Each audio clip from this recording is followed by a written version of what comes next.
እውነት ነው እመቤታችን ፍጡር ነች እውነት ነው ላይክ 100 ጊዜ እየደጋገምንና የምናገረው እመቤታችን ፍጡር ነች እውነት ነው ፍጡር ብቻ ግን አይደለችም ይሄ ደግሞ የሚበልጥ ነው የፕሮቴስታንቶች አይነት ፕሮቴስታንቶች መጽሐፍ ቅዱስ እንደሚጠቅሱት ባሲሊዮስን ስለጠቀስክ ልክ ነው ማለት አይደለም እንዴ ፕሮቴስታንቶች እኮ ከባሲሊዮስ የሚጠቅስ ወንጌል ዮሐንስን ነው የሚጠቅሱት በጠቀሰ አይደለም በጠቀሰ ሳይሆን ምስጢር ባደላደለ ነው ይሄ በደንብ ግልጽ መሆን አለበት ቡርክት አንቲ እማንስት አለ ከሴቶች መካከል ይልቁንም ከሰው ልጆች መካከል ተለይተሽ አንቺ የተባረክሽ ነሽ ማለት የሰው ልጆች ሁሉ በጥንተ አብሶ እና በኃጢያት በመርገም የወደቁ ሲሆኑ አንቺ ብቻ ተለይተሽ ጥንተ አብሶ የሌለብሽ ነሽ የተባረክሽ ነሽ አለ and consequently የዚህ ውጤቱ ደግሞ ምንድነው and therefore የማይጸንሽን ፍሬ የተባረከ ነው አንቺ ቡርክት ዘር ስለሆንሽ ከዘር ቀጥሎ ፍሬ ነው የሚመጣው ያንቺ ዘር ክርስቶስም የተባረከ ነው አለ እመቤታችን ስሟ ከፍጡራን መካከል የተለየ ነው ምንም ጥርጥር የለውም ወላዲተ አምላክ ድንግል ፈጣሪዋን ወለደችው ስንል ስሟን ከፍጡራን መካከል የተለየ እንደሆነ እየመሰከርን እናመሰግናታለን የኢትዮጵያ ቤተክርስቲያን በወርቅ የታነጸች ነች ማለት ነው ስለዚህ ሌሎቹ ያነጹትን አንቃወምም ሌሎቹ ምናልባትም በአለት የታነጹ ሊሆኑ ይችላሉ እንደኛ በወርቅ የሚያብረቀርቁ ላይሆኑ ይችላሉ በሜሪያን ዲቮሽን እና በሜሪያን ግሎሪ በወላዲተ አምላክ ክብር በወርቅ የሚያብረቀርቁ ላይሆኑ ይችላሉ በአለት መሰረትነት ላይ ላይክ በአለት የተሰሩ ሊሆኑ ይችላሉ አንቃወማቸውም ጌታችን ሚዲያተር ነው ይያሉ ነው ኒዮፕላቶኒስቶች ናችሁ ነው የምንላችሁ ኦሪጋኒስቶች ናችሁ የወልድ የባህሪ አምላክነት አልተዋጠላችሁም ወልድ ራሱ መዳረሻ ነው እንጂ በወልድ በኩል ወደ አብ አንሄድም ወደ ወልድ ወደ ራሱ ነው የምንሄደው ወደ አብ ወደ ወልድ ወደ መንፈስ ቅዱስ ዘላለማዊ ወደሚሆን ወደ ቅድስት ሥላሴ ነው የምንሄደው አሌክሳንደር ሽመመንንና ቪላድሚር ሎስኪን እየጠቀሰ ከጀርባ ቢብሊዮግራፊ ላይ የማያቋርጥ የኢስተርን መጽሐፍትን ዘርዝሮ በቤተ ክርስቲያን ዕውቅና ተሰጥቶት መድረክ ላይ ያስተምራል በድፍረት መንፈቅናን የምታስተምሩ ሰዎች ልትወገዙም እንደምትችሉ ማወቅ አለባችሁ እመቤታችንን የምትቃወሙ ልጆች ኢሚዲየትሊ የሳጥናኤል ዘር እንደሆናችሁ እየመሰከራችሁ ነው ማለት ነው ምክንያቱም እኛ ክርስቲያኖች እውነተኛ ክርስቶስ የባህሪ አምላክ እንደሆነ ምናውቅ የሷ ዘር እንደሆነን ስለምን መሰክር ማለት ነው ስምሽ በስላሴ ዘንድ የሰለጠነ ነው ይላል ስልጡን ነው ስልጣን አለው ይላል በአብ በወልድ በመንፈስ ቅዱስ ዘንድ ስልጣን ያለው ሰው አንድ ብቻ ነው እሱም ወላዲተ አምላክ የሚለው ነው ጌታችን ከአብ በሆነ መንገድ ያንሳል ሚዲያተሩ ጌታችን ነው ስለዚህ ለአብ ላይክ እግዚአብሔር ለወልድ ለጌታችን ደግሞ ጌታ ብቻ መባል ነው እንጂ የሚገባው ጌታችን እንደ አብ የባህሪ አምላክ እግዚአብሔር መባል አይገባውም ስለዚህ ጌታ ኢየሱስ ሲሉ እነዚህ ሰዎች ኒዮፕላቶኒዝም ነው የሚመሰክሩት ትውልድ ሆኖ ክርስቲያን ሆኖ የክርስቶስ ዘር የሴቲቱ ዘር ሆኖ እመቤታችንን የማያመሰግን የለም ማለት ነው አቡነ ተክለ ሃይማኖትን ተክልዬ ሆይ በእግዚአብሔር ቸርነት ተጋድሎትን ፈጸሙ እያለን የእግዚአብሔርን ቸርነት እያሰብን እናመሰግናቸዋለን ምንም ጥርጥር የለውም መልክዓ ተክለ ሃይማኖትን እንደግማለን እመቤታችንን ግን እንደዛ አይደለም እናመሰግናት ከጉባኤ ቤት መምህራን ባይዘው ዕውቀትን ብቻ አይደለም እንወስዱ ማይንድ ሴትን ነው እንወስዱ እንደዚህ ይታሰባል የሚለውን ማይንድ ሴትን እንወስዳለን አንድ ተራ ባህታዊ ነው የተናገረው እያሉ በድፍረት የሚናገሩት ማለት ነው እና just to be clear ያ ባህታዊ አባ ጊዮርጊስ ነው አባ ጊዮርጊስ ደግሞ ቅዱስ ነው ምናልባትም ቅድስናው ከሌሎች የሚበልጥም ጭምር ቅዱስ ነበር ሰዎች ከምን ፍቅና ተነስተው የእመቤታችን ምስጢር እንዳልተዋጠላቸው መጠየቅ አለብን ማለት ነው ምክንያቱም የእመቤታችን ምስጢር ሲምፕሊ ቅዳሴ ማርያምና ውዳሴ ማርያም በቂ ስለሆነ ማለት ነው ራሳቸው የሚናገሩት ነው 7:17 ላይ ሙስሊሞች በተነሱብን ጊዜ ወላዲተ አምላክ ባታማልደን ኖሮ መንበራችን ለዘላለም በጠፋ ነበር ወላዲተ አምላክ የሚለው ታይትል በደንብ እየተመሰከረና እየተሰበከ አይደለም ስለዚህ ወደ ቀደሙ አስተምሮ መመለስ አለብን ነው የምንለው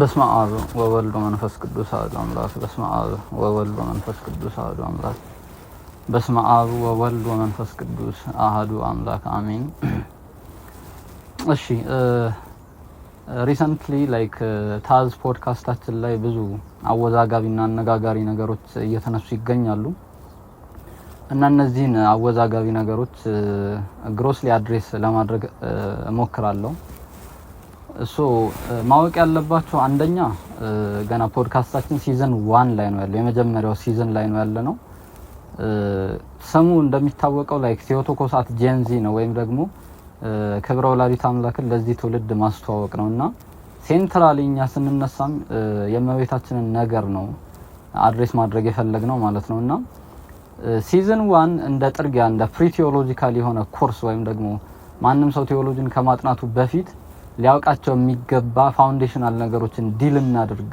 ብለን ነው። ምክንያቱም የወላዲት አምላክ ምስጢር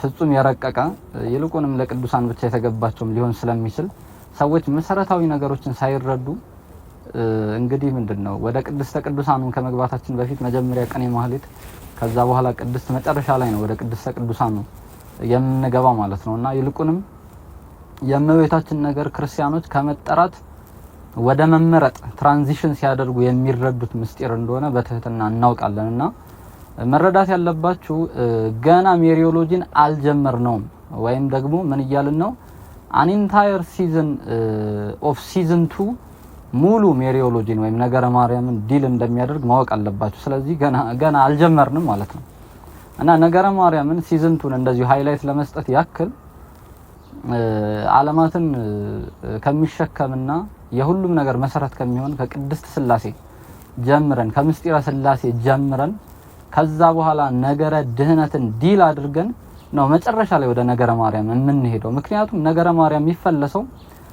ምስጢረ ሥላሴ ስለተፋለሰ ነው። ሲምፕል ሎጂክ ነው ላይክ። ስለዚህ እነሱ ምስጢር በማፋለስ ነው ካቶሊኮቹም ኢስተርኖቹም እንደዚህ ላይክ መንፍቅና ላይ የሚወድቁት ምስጢረ ሥላሴ ስለተፋለሰ ነው።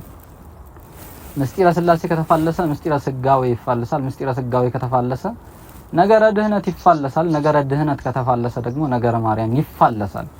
ቼንድ ፕሮሰስ ወይም ደግሞ እንደ ሰንሰለት የተያዙ ነገሮች ናቸው ማለት ነው። ስለዚህ ሰዎች ነገረ ማርያም ላይ ያላቸው መንፍቅና ቤዚካሊ ከምስጢረ ሥላሴ ጀምሮ የተፋለሰ ስነ መለኮታዊ አረዳድ እንዳላቸው የሚገልጥባቸው ነው ማለት ነው። ላይክ ሺ ኢዝ ዘ ካኔሪ ኢን ዘ ኮል ማይንስ ላይክ ሰው መንፍቅና ካለበት እመቤታችን ላይ ባለው አቋም ይታወቃል።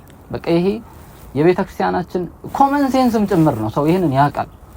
የዋህ የሆነና እውነተኛ የሆነ ሰው እመቤታችንን እንደሚወድ መንፍቅና ያለበት ሰው ግን ኢን ሳም ዌይስ ላይክ ሬፈረንስ ፍሬም ወይም ስታንዳርድ ፖይንት ስለሆነች እመቤታችን ከላይ ምስጢረ ሥላሴ አብ ወልድ መንፈስ ቅዱስ ላይ አፋልሶ ወልድ የሚገባውን የባህሪውን ክብር የመለኮትነትን ክብር ሰው ካልመሰከረ አፋልሶት ለወልድ የሚገባውን ለአብ ብቻ ይሰጣል፣ ለእመቤታችን የሚገባውን ለጌታችን ይሰጣል።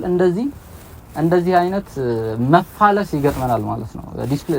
ዲስፕሌስመንት ፕሮሰሶች ይገጥመናል ማለት ነውና እየሆነም ያለው ለወልድ የሚገባውን ለአብ ብቻ መስጠት፣ ለእመቤታችን የሚገባውን ለጌታችን መስጠት፣ ለቅድስታና የሚገባውን ለእመቤታችን መስጠት ዲስፕሌስመንት ነው እየፈጠርን ያለ ነው ወይም የምስጢር መፋለስ ነው እየፈጠርን ያለ ነው ማለት ነውና ላይክ ነገረ ማርያም ላይ ኮሜንት የምታደርጉ ምናምን ገና አልጀመርንም የሚለውን በደንብ እንድታውቁልን እንፈልጋለን። we have not even started እንደዚሁ ላይክ ቀናተ ቤት ከበላን እንደሚለው የቤተ ቀናት ቤተ የተባለች እመቤታችን ነች እና የቤተ ቀናት እመቤታችን ታቦትም ስለሆነች የሷ ቀናት በላኝ ተብሎ እንደተነገረ በቀናት ድንገት ላይክ እስካሁን በነበሩ ዲስካሽኖች ፍሪ ቲዮሎጂካል ኮርሶች ላይ እንዲሁ መሃል ላይ በቀናት አነሳ ነው እንጂ አልጀመርንም የሚለውን በደንብ እወቁልን ማለት ነውና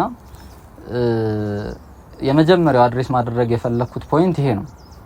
ምክንያቱም እንዳለ ፖድካስቱ ስለመቤታችን ስለሚያወራ ማለት ነውና ሜሪዮሎጂን ሁሉንም ዲል ስለምናደርግ ነገረ ማርያም ገና እግዚአብሔር ስለናቱ መግለጥ የጀመረው እግዚአብሔር ቅድመ ዓለም ነው ስለመቤታችን ማሰበጅ ላይክ ያሰበው ቅድመ ዓለም ሳይፈጠር በእግዚአብሔር ልቦና የታሰበች ነች። ዘ ሴንተር ኦፍ ሪያሊቲ እግዚአብሔር ዓለምን ሲፈጥር እሷ ማዕከልና ልኬት ቤዚካሊ ስታንዳርድ ሆና ለሌሎች ፍጡራን ነው ለሥላሴ ሰግደን የምታስተምሪያቸው ማለት ሌሎች ፍጡራን እንደበደሉ የሚያምኑት ያልበደለች ብቸኛ ፍጥረት ስላለች ነው።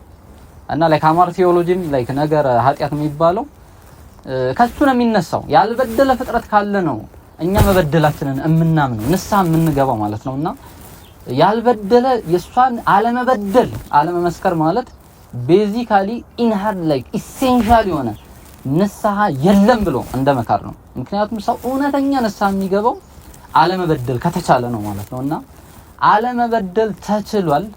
የቻለች ደግሞ ብቸኛዋ ፍጥረት እመቤታችን ነች። በቅዱሳን መላእክት ዘንድ እንኳን ምንታው ተገኝቶባቸዋል ወይም ደግሞ የህሊና ድንግልና የላቸውም ወይም ደግሞ ዱዋሊቲ በህሊናቸው አለ። በቅዱስ ሚካኤል በቅዱስ ገብርኤል በሊቃነ መላእክት ውስጥ እንኳን የህሊና ድንግልና አልተገኘባቸውም። ልክ መቅደመ ተአምረ ማርያም እንደሚናገረው ማለት ነውና እመቤታችን ስታንዳርድ ሆና ለፍጡራን ሰጊድን የምታስተምርላቸው ላይክ ለፍጡራን ለስላሴ እንዲሰግዱ ለስላሴ መስገድን የምታስተምርላቸው ማለት እውነት ነው። ሁላችን በደልን ብለው የሷን አለመበደል እያዩ ንስሐ እንዲገቡ የምታስተምራቸው ማለት ነውና ገና ነገረ ማርያምን አልጀመርነውም። ሰማይና ምድር የሚጠቀለሉበት ሚስጥር ስለሆነ ምንም ጥርጥር የለውም። ዓለም ከተፈጠረ ጀምሮ ገና በኤደን ገነት ነው እግዚአብሔር ስለመቤታችን መናገር የጀመረው። በሐዲስ ኪዳን በሉቃስ ወንጌል አይደለም። ገና አዳም ከገነት ሳይወጣ ነው የሚድንበትን ምስጢር የነገረው። እነሆ አዳም መልካምንና ክፉን ለማወቅ ከኛ እንዳንዱ ሆነ ብሎ አስቀድሞ መጀመሪያ ከኛ እንዳንዱ ሆነ ብሎ የእመቤታችን ስጋ የባህሪ አምላክ እንደሚሆን ከመናገር እነሆ አዳም ያለው ፍጡርን ነው።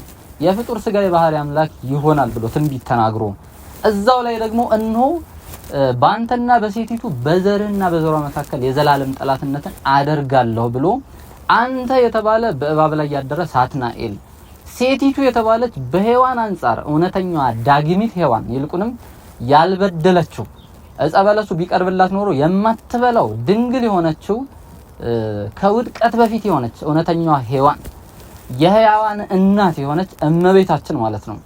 ዱዋሊቲን ሲመሰርት እግዚአብሔር የዘላለም ሕይወትንና የዘላለም ሞትን የሚወርሱ ሁለት ካምፖችን ሲያስቀምጥ አንተ ብሎ ሳጥናኤልን ከዛ ሴቲቱ ብሎ እመቤታችንን አንቺ ሴት ብሎ ጌታችን እንዲተረጉም ማለት ነው በሐዲስ ኪዳን በዘርህና በዘሯ ብሎ ደግሞ ሁሉም የሚድኑ ክርስቲያን ነፍሳት የሷ ዘር የሴቲቱ ዘር እንደሆኑ ራዕይ ዮሐንስ ላይ ይሄንን ወንጌል ዮሐንስ ይደግማል ራዕይ 12 ላይ ማለት ነውና ከሴቲቱ የቀሩትን ዘሯን ሊያሳድድ ሄደ ብሎ በዚህ ዓለም ያለው ስፒሪቹዋል ዋርፌር መንፈሳዊ ውጊያ በእመቤታችንና በሰይጣን በእመቤታችን ልጆችና በሳጥናኤል ልጆች መካከል እንደሆነ ይናገራል ማለት ነውና እመቤታችንን የምትቃወሙ ልጆች ኢሚዲየትሊ የሳጥናኤል ዘር እንደሆናችሁ እየመሰከራችሁ ነው ማለት ነው። ምክንያቱም እኛ ክርስቲያኖች እውነተኛ ክርስቶስ የባህሪ አምላክ እንደሆነ የምናውቅ የሷ ዘር እንደሆነን ስለምንመሰክር ማለት ነው።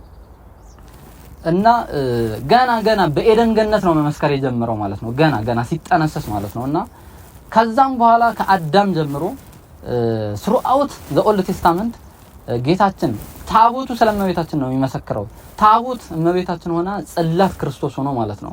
በጽላቱ ላይ የተጻፉ ቃላት ቃለ አብ አካላዊ ቃል ስለሚሆን ስለ ኢየሱስ ክርስቶስ የሚመሰክሩ ሆነው እስራኤላውያን በዘመናቸው ሁሉ ጠላቶቻቸውን ድል ሲነሱ ታቦቱ ከነሱ ጋር ሲሆኑ ኃያላን ሲሆኑ ታቦቱ ሲለያቸው በጠላቶቻቸው በአማሌቃውያን በፍልስጤማውያን በኢያቡሳውያን በሰባቱ ነገስታት ማለት ነው። ከዛም በኋላ ደግሞ ኤዶማውያን በተባሉ በኤሳው ዘሮች በሙሉ ሲሸነፉና ሲያሸንፉ የኖሩት ታቦቱን በያዙና በተነጠቁ ጊዜ እንደሆነ ታቦቱ የእመቤታችን ምሳሌ ሆኖ ማለት ነው። ጽዮን ታቦተ ጽዮን የተባለች እመቤታችን ሆና ጽላቱ ግን ክርስቶስ ሆኖ በጽላቱ ላይ የተጻፈው ቃል አካላዊ ቃል ለሚሆን ለኢየሱስ ክርስቶስ ምስክር ሆኖ ገና ከብሉይ ኪዳን ነው እግዚአብሔር ስለእመቤታችን መናገር የጀመረው ማለት ነው። ከዛም በኋላ የእመቤታችንን ዘር የተሸከሙ የዳዊት ስርና ዘር እኔ ነኝ የአጥቢያ ኮከብም የሚያበራ የአጥቢያ ኮከብም እኔ ነኝ እንዳለ ጌታችን የዳዊት ስርና ዘር ያለው ለምንድን ነው?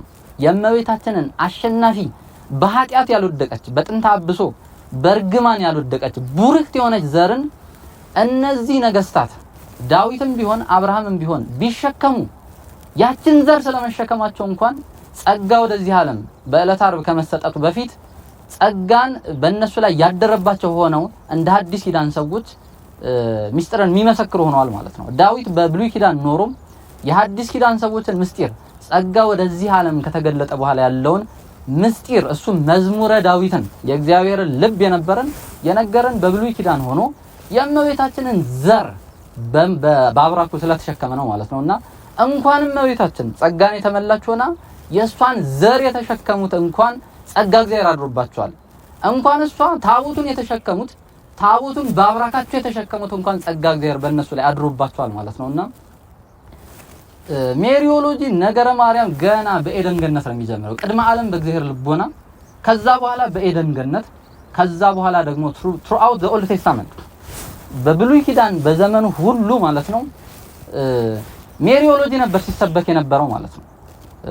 ነብዩ ኢሳይያስ እንደተናገረ ማለት ነው ወደ አባታችሁ ወደ አብርሃም ምንድነው ወደ እናታችሁ ወደ ሳራ ተመልከቱ በኋላ ካለ በኋላ የተቆረጣችሁበትን አለት የተቆፈራችሁበትንም ጉድጓድ ተመልከቱ ብሎ ይነግረናል። እና አለት የተባለ ክርስቶስ ነው። አብርሃም የክርስቶስ ምሳሌ ነበረ። የተቆፈራችሁበትን ጉድጓድ ብሎ ደግሞ ሳራ የእመቤታችን ምሳሌ ሆና እኛ ክርስቲያኖች ክርስቶስ የነሳው ስጋ ከእመቤታችን ማህፀን ስለሆነ የተቆፈርንበት ጉድጓድ የእመቤታችን ማህፀን ነው። ስለዚህ የሷ ዘር ነን ማለት ነው። እና ገና ከብሉይ ኪዳን ነው ማለት ነው ምስክርነቱ የሚጀምረው። ስለዚህ የምንጀምረው ነገረ ማርያም በብሉይ ኪዳን ብለን ነው ማለት ነው። ይልቁንም ከዛ በፊት ነገረ ማርያም ቅድመ ዓለም በእግዚአብሔር ልቦና ቅድመ ዓለም ነው የምንጀምረው። እንደውም እውነት ለመናገር መሐለ እግዚአብሔር ለዳዊት በጽድቅ ወኢይኔስ ብሎ እግዚአብሔር ለዳዊት በእውነት ማለት አይጸጸትም ብሎ የተናገረው ስለምንድነው? አስቀድሞ እግዚአብሔር የሰው ልጅ በመፍጠሩ ተጸጸተ። ወነሰሐ እግዚአብሔር በእንተ ገብሮ ለሰብ በላይ ለምድር ወሐለ ይላል።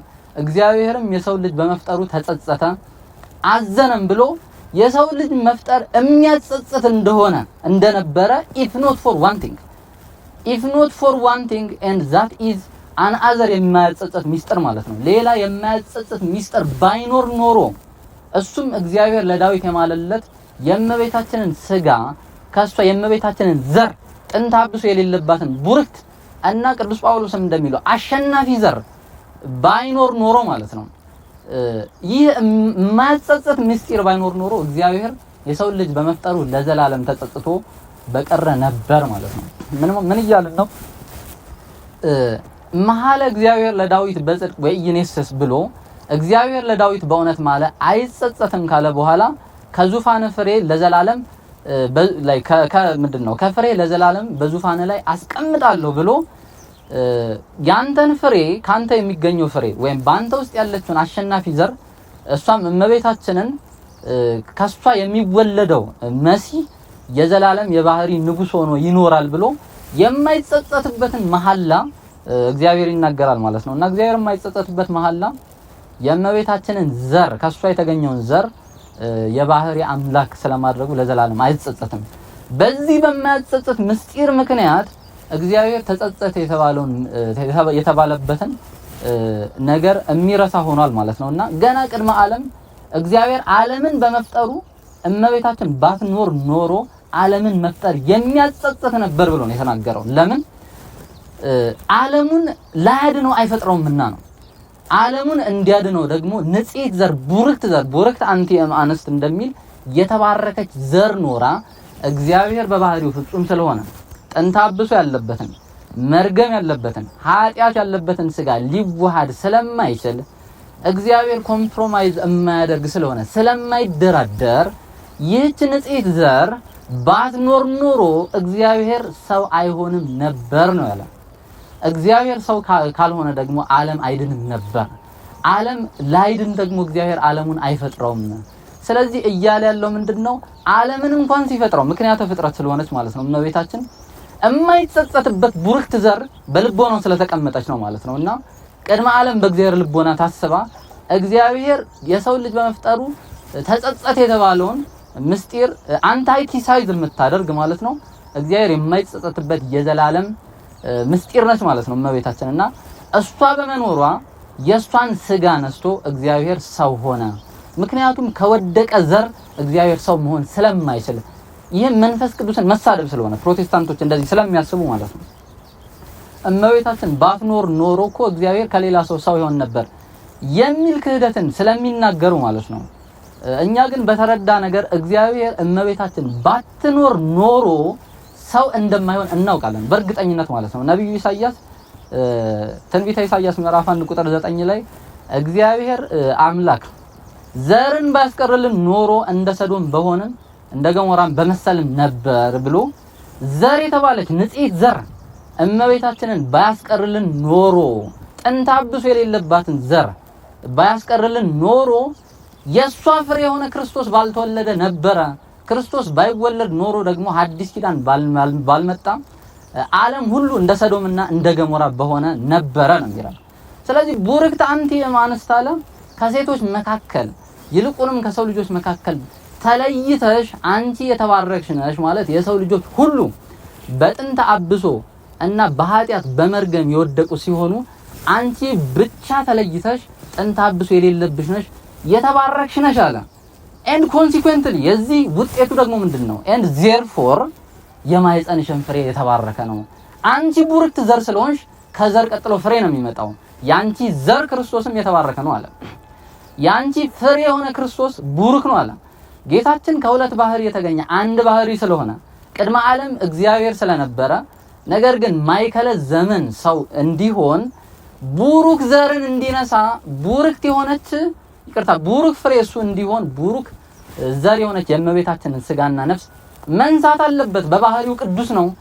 ቅዱስ ስለሆነ ኮምፕሮማይዝ አያደርግም። 1 ሴንቲሜትር ስፖት ኦፍ ሲን ወይም ደግሞ እንደ ሚካኤል ትንሽዬ እንኳን ምንታዌ ካለበት ፍጥረት ሊወለድ ስለማይችል እግዚአብሔር በባህሪው ቅዱስ ስለሆነ አንቺ ባትኖሪ ኖሮ ክርስቶስ መሲህ ወደዚህ ዓለም አይመጣም ነበር፣ እግዚአብሔር ሰው አይሆንም ነበር ነው ያለው። ይሄ ጥርት ያለ አስተምሮ ነው። ስለዚህ ቡርክት አንቲ እምአንስተ ዓለም ከሴቶች መካከል አንቺ የተባረክሽ ነሽ ማለት ከሰው ልጆች መካከል ተለይተሽ አንቺ ጥንተ አብሶ የሌለብሽ ነሽ የተባረክሽ ነሽ። ስለዚህ therefore የማይጸንሽ ፍሬ መሲሁ ትንቢት የተነገረለት ወደዚህ ዓለም የሚመጣው መሲህ ክርስቶስ ነው። አንቺ ዘር ነሽ፣ እሱ ፍሬ ነው። አንቺ ኮዝ ነሽ፣ እሱ ኢፌክት ነው ብሎ ክሊር የሆነ ቲዮሎጂ ነው ኮንስቲቲዩት ያደረገልን ማለት ነው። እና ይሄ በደንብ ግልጽ ሊሆንልን ይገባል። ጌታችን አኮርዲንግ ቱ ሂዩማኒቲ በሰውነቱ ከመቤታችን ጋር አንድ አይነት ነው። ይሄ በደንብ ጥርት ያለ አስተምሮ ነው። በመለኮቱ ከአብ ጋር ሆሞዩሲዮስ ወይም ደግሞ አይደንቲካል ነው በመለኮቱ። በስጋው ደግሞ ከመቤታችን ጋር አንድ አይነት ነው ማለት ነው። ወይም ደግሞ ከሁለት ባህሪ የተዋሃደ አንድ ባህሪ ነው ማለት ነውና ቅዱስ አምብሮስ ይሄንን ሲናገር ምን ይላል? ጌታችን በመለኮቱ ከአብ ጋር አይደንቲካል ነው ካለ በኋላ በስጋው ግን ከመቤታችን ጋር አይደንቲካል ነው ይላል። ምን ማለት ነው? ከሌሎች የሰው ልጆች ጋር አይደንቲካል አይደለም ወይ ቢባል አይደንቲካል አይደለም። ለምን?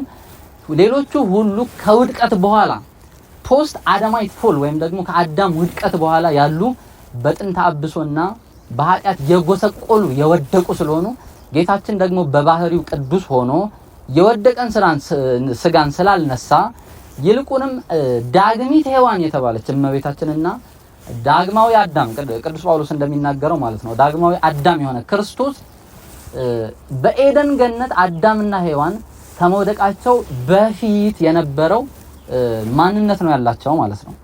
ምን ማለት ነው? አሁንም ይሄ ላይክ ትንሽ ቲዮሎጂካሊ ግራ ለሚገባቸው ሰዎች እውነት ነው እመቤታችን ሰው ነች፣ እውነት ነው ጌታችንም ሰው ነው፣ አዳምም ሰው ነው፣ ሔዋንም ሰው ነበረች፣ እኛም ሰዎች ነን። ልዩነቱ ምንድነው? አዳምና ሔዋን ከውድቀታቸው በፊት ምንታዌ በውስጣቸው አልነበረም።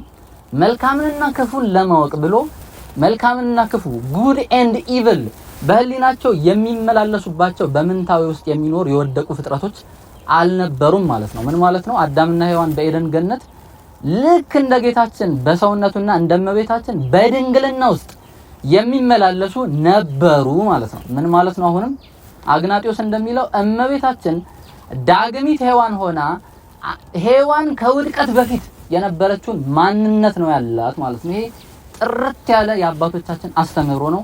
እመቤታችን ሔዋን ከውድቀት በፊት ነበረች ማለት ነው። በዚህ ምክንያት ምን ሆነ?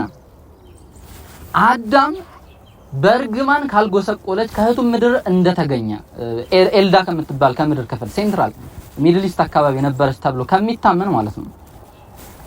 አዳም መርገም ከሌለባት ምድር እንደተገኘ ሔዋን ደግሞ መርገም ካልነበረበት ከአዳም እንደተገኘች ዮሐንስ አፈወርቅ እንደሚተረጉመው አሁን ደግሞ በግልባጩ እመቤታችን የሔዋንን ዕዳ ከፈለችላት እንዲል እመቤታችን ዳግሚት ገነት ሆና ነባቢት ገነት እንዲል ማለት ነው። ውዳሴ ማርያም የምትናገር ህያዊት የሆነች ገነት እመቤታችን ነች። በጥንተ አብሶ ያልጎሰቆለች በመርገም ያልጎሰቆለች ይልቁንም ምንም አይነት ኦሪጂናል ሲንም ጥንተ አብሶ መርገምም ሳይኖርባት ከውድቀት በፊት ሔዋን የነበረችውን እውነተኛ ሔዋን ሆና ሔዋን ማለት የሕያዋን እናት ማለት ነውና ሔዋን የሙታን እውነተኛዋ ሔዋን የቀደመችው ጥንተ ተፈጥሮ ላይ የነበረችው ሔዋን የሙታን ሁሉ እናት ነች እንጂ የሕያዋን እናት አይደለችም።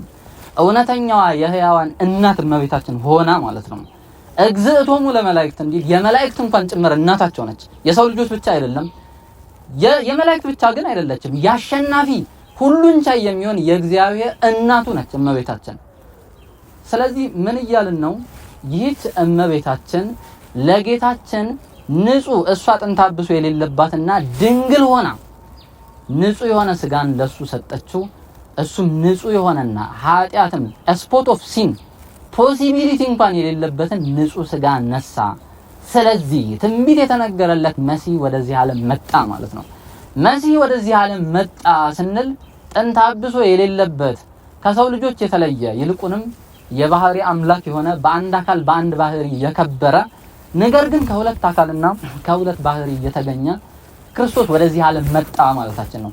ክርስቶስ ወደዚህ ዓለም መጣ ስንል እውነተኛውን ክርስቶስ እንዴት እናውቀዋለን ስንል ከድንግል በመወለዱ ነብዩ ኢሳይያስ እንደተናገረ ጌታ ራሱ ምልክትን ይሰጣቸዋል ካለ በኋላ እነሆ ድንግል ትጸንሳለች ልጅንም ትወልዳለች ነው ያለው። እግዚአብሔር ለዚህ ዓለም የሚሰጠው ምስክር ትንቢት የተነገረለት 5500 ዘመን በፍዳ ስንኖር መሲህ ሆይ መቼ ነው የምትመጣው እስካሁን አይሁዳውያን እንደሚጮሁት ማለት ነው ተብሎ ሲጠበቅ የነበረው በመንፈስ ቅዱስ የሚታወቀው አማኑኤል ወደዚህ ዓለም እንደመጣ የምናውቀው ከድንግል ሲወለድ ነው ማለት ነው።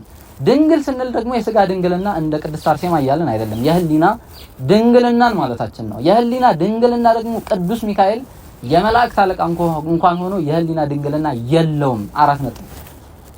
ስለዚህ እውነተኛውን መሲህ የምናውቀው ከድንግል በመወለዱ ነው ማለት ነው። ከድንግል የተወለደው መሲህ እውነተኛው መሲህ ሆኖ ጌታችን በስጋውና እመቤታችን በአንድ ላይ በ30 ዓመት አንድ ቤት ውስጥ ሲኖሩ አዳምና ሔዋን በኤደን ገነት 7 ዓመት ሲኖሩ ማለት ነው። ይሄ ግልጽ የሆነ አስተምሮ ነውና እመቤታችንን ዳግሚት ገነት ዳግሚት ሰማይ እያለን አዲስ ሰማይ ሆይ እያለን የምናመሰግናት ለዛ ነው ማለት ነው። ስለዚህ ጌታችን በስጋው የዳዊት ስርና ዘር የሚያበራ ማጥቢያ ኮከብ እኔ ነኝ ያለው ከእመቤታችን ስለተወለደ ነው።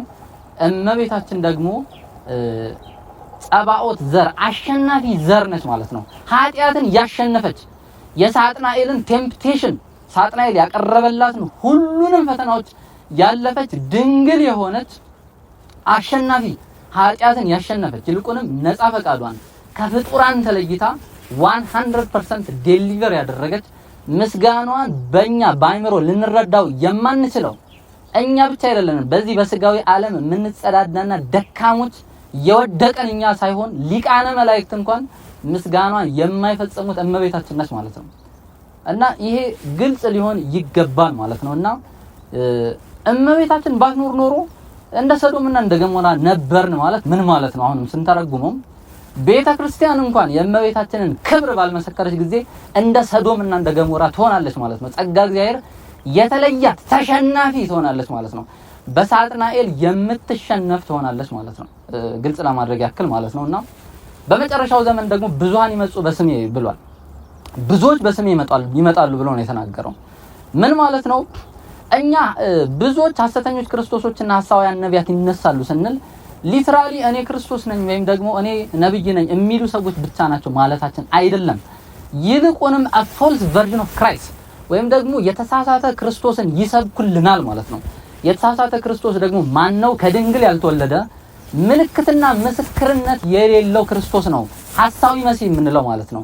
ሐሳዊ መሲህ ኮንሰፕት ብቻ ራሱ ጭምር ሊሆን ይችላል ማለታችን ነው።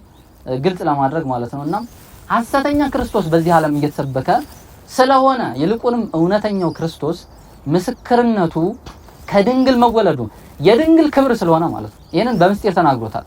በምስጢር ምን ብሎ ነው የተናገረው? አዲስ የሆነ ወይንን ባሮጌ አቁማዳ የሚያኖር ማን ነው? ወይም ደግሞ ይቅርታ አሮጌ ወይንን ባሮጌ አቁማዳ የሚያኖር ማን ነው? አዲስ ወይንን ደግሞ በአዲስ አቁማዳ የሚያኖር ማን ነው ካለ በኋላ ይልቁንም ብሎ አሮጌ ወይን ኃይል ስላለው ፈርመንትር ስለሆነ አዲስ ወና አቁማዳ ውስጥ ያኖሩታል ካለ በኋላ አዲስ ወይን ደግሞ ኃይል ስለሌለው አሮጌ በሆነ አቁማዳ ያኖሩታል ሁለቱ እርስ በርስ ይጠባበቃሉ ብሎ ምስጢር ነው የነገረን ምን ማለቱ ነው የእመቤታችን የወላዲተ አምላክነት ክብሯ ከፍጡራን የተለየች ጥንተ አብሶ የህሊና ምንታው የሌለበት መሆኗ የጌታችንን የባህሪያ ወይን የተባለ ክርስቶስ ነው የክርስቶስ መለኮት ነው ወይን የተባለ በትርጓሜ ማለት ነው እና የክርስቶስን መለኮትነት ይመሰክራል ማለት ነው የክርስቶስን መለኮትነት አዲስ ፍጥረት ጥንተ አብሶ የሌለባት አዲስ ፍጥረት ወይም ደግሞ አዲስ አቁማዳ ከሆነች ከእመቤታችን በስተቀር የሚሸከም ፍጥረት የለም ማለት ነው ወይም እግዚአብሔርን ለመውለድ ሱራፌልና ኪሩቤል እንኳን የበቁ አይደሉም ማለት ነው ከእመቤታችን በስተቀር እንደዚህ ብሎ የጌታችን የባህሪ አምላክነት ለሷ ክብር የወላዲተ አምላክነቷ ክብር እንደሆነ የሷ አዲስ ፍጥረትነት ልዩ ፍጥረትነት ደግሞ የጌታችን የባህሪ አምላክነቱ ምስክር እንደሆነ የሁለቱ ምስጢር መጠባበቅ ደግሞ ቤተክርስቲያን ጸንታ የምትኖርበት ምስጢር እንደሆነ እንረዳለን ማለት ነው በዘመናት ሁሉ አባቶቻችን ተናግረው ሊጠግቡ ያልቻሉት ምስጋና የእመቤታችን ምስጋና ከዚህ የሚመነጭ ነው ማለት ነው ሌላ ቦታ ደግሞ አባቶቻችን እንደሚነግሩን ማርያምስ ሐዋርያት መክፈልተ ሰናየ ዘኢያይድዋ ብሎ ማርያምስ የማይቀሟትን በጎድል መረጠች ብሎ በምስጢር ነው የተናገረው ስለ አልዓዛር እህት እና ስለ ማርታ እህት ስለ ማርያም ብቻ አልነበረም የተናገረው በምስጢር ስለ እመቤታችን ፍጡራን ሁሉ የሚቀማ እድልን ዱዋሊቲን ሲመርጡ እመቤታችን ብቻ የማይቀማ እድልን እሱም የህሊና ድንግልናን መረጠች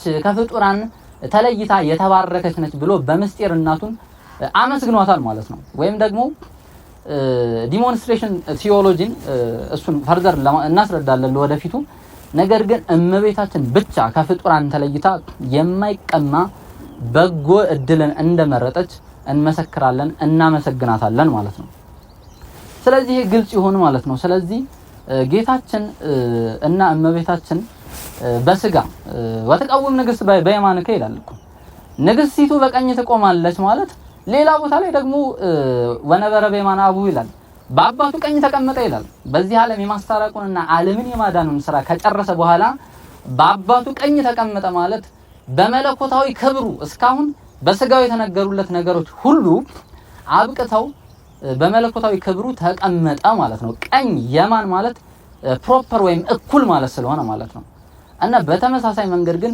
ንግስቲቱ በቀኝ ትቆማለች ማለት አንተ በስጋ በነበርክበት ክብር እሷ ደግሞ ትቆማለች ማለት ነው ምን ማለት ነው ጌታችን በዚህ ዓለም የማማለድን ስራ ሰርቷል እሷ ታማልዳለች ማለት ነው ለምን ጌታችን ከማድረጉ በፊት ከዚህ በኋላ የማማለድ ስራ እንደማይሰራ አጥርቶ ስለነገረ ምን ብሎ አባቶይ በዓለም ሳለሁኝ የሰጠኝን ጠበቅኳቸው ትንቢቱም እንዲፈጸም ከጥፋት ልጅ በቀር አንዳችስ እንኳን ከነሱ አልጠፋም ከዚህ በኋላ ግን አንተ ጠብቃቸው ብሎ በዓለም ሳለው እኔ እየለመንኩኝ እያማለድኩኝ እጠብቃቸው ነበር ቅዱሳን ሐዋርያትን ካለ በኋላ ይህንን የማማለድን ስራ ግን ጨረስኩኝ ግብረ ዘወሀብከኒ ፈጸምኩ ብሎ የሰጠኝን ስራ በዚህ ዓለም ፈጸምኩኝ ብሎ ከዚህ በኋላ የማማለድ ስራን እንደማይሰራ እቅጩን ነው የነገረን ስለዚህ የማማለድ ስራን ማን ነው የሚሰራው ካልን በሱ ሂዩማኒቲ ፕሮፐር የሆነች በስጋ ላይ ከውድቀት በፊት የነበረች ዳግሚት ሔዋን የሆነች በስጋ ላይ ጌታችን የሷን ስጋ የነሳ እመቤታችን ነች ማለት ነው ይሄንን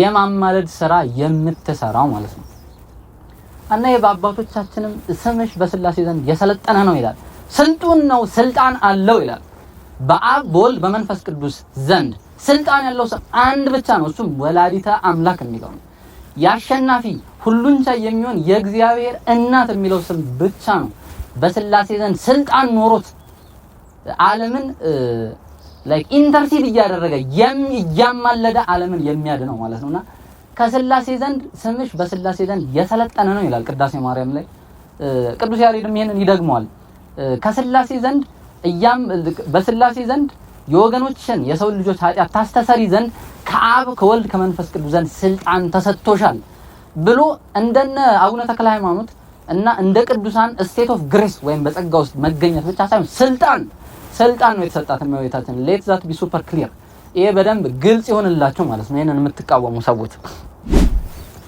አዲሽናሊ ሌላው እየተቃወሙ የነበረው እንዴት ከፈጣሪ በታች ከፍጡራን በላይ ትባላለች እያሉ እየተከራከሩ ነበርና ግልጽ ለማድረግ አውቀው ነው ቪዲዮአችንን እየቆራረጡ የሚለኩት። እውነት ነው እመቤታችን ፍጡር ነች፣ እውነት ነው። ላይክ 100 ጊዜ እየደጋገምንና የምናገረው እመቤታችን ፍጡር ነች፣ እውነት ነው።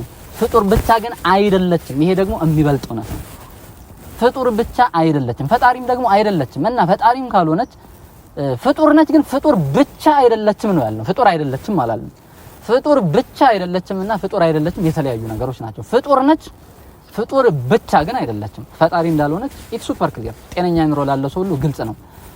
ፍጡር ብቻ ካልሆነች ምንድነች ብንል ማይከለ ፈጣሪ ወፍጡራን ነች። በፈጣሪና በፍጡር መካከል ያለች መካከለኛ ነች። ሺ ኢዝ አን ኢንተርሚዲየት ሪያሊቲ።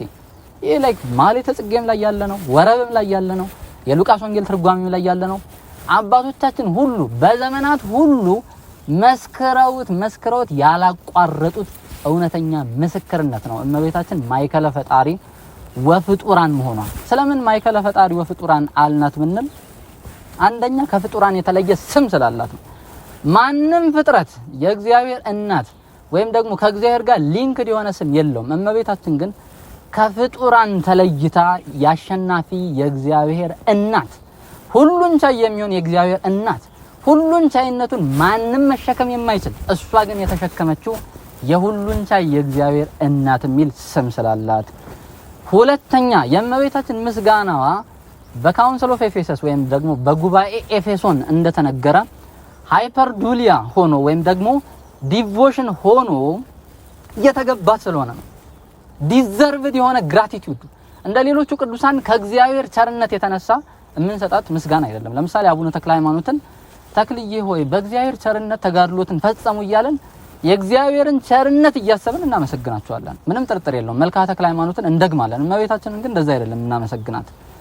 እመቤታችን ሆይ ይገባሻል፣ ዩ ዲዘርቭ ኢት ይደሉ አለ እግዝእትነ ማርያም ድንግል ወላዲተ አምላክ እያለን ይገባሻል ድንግል ወይ እያለን ነው የምናመሰግናት።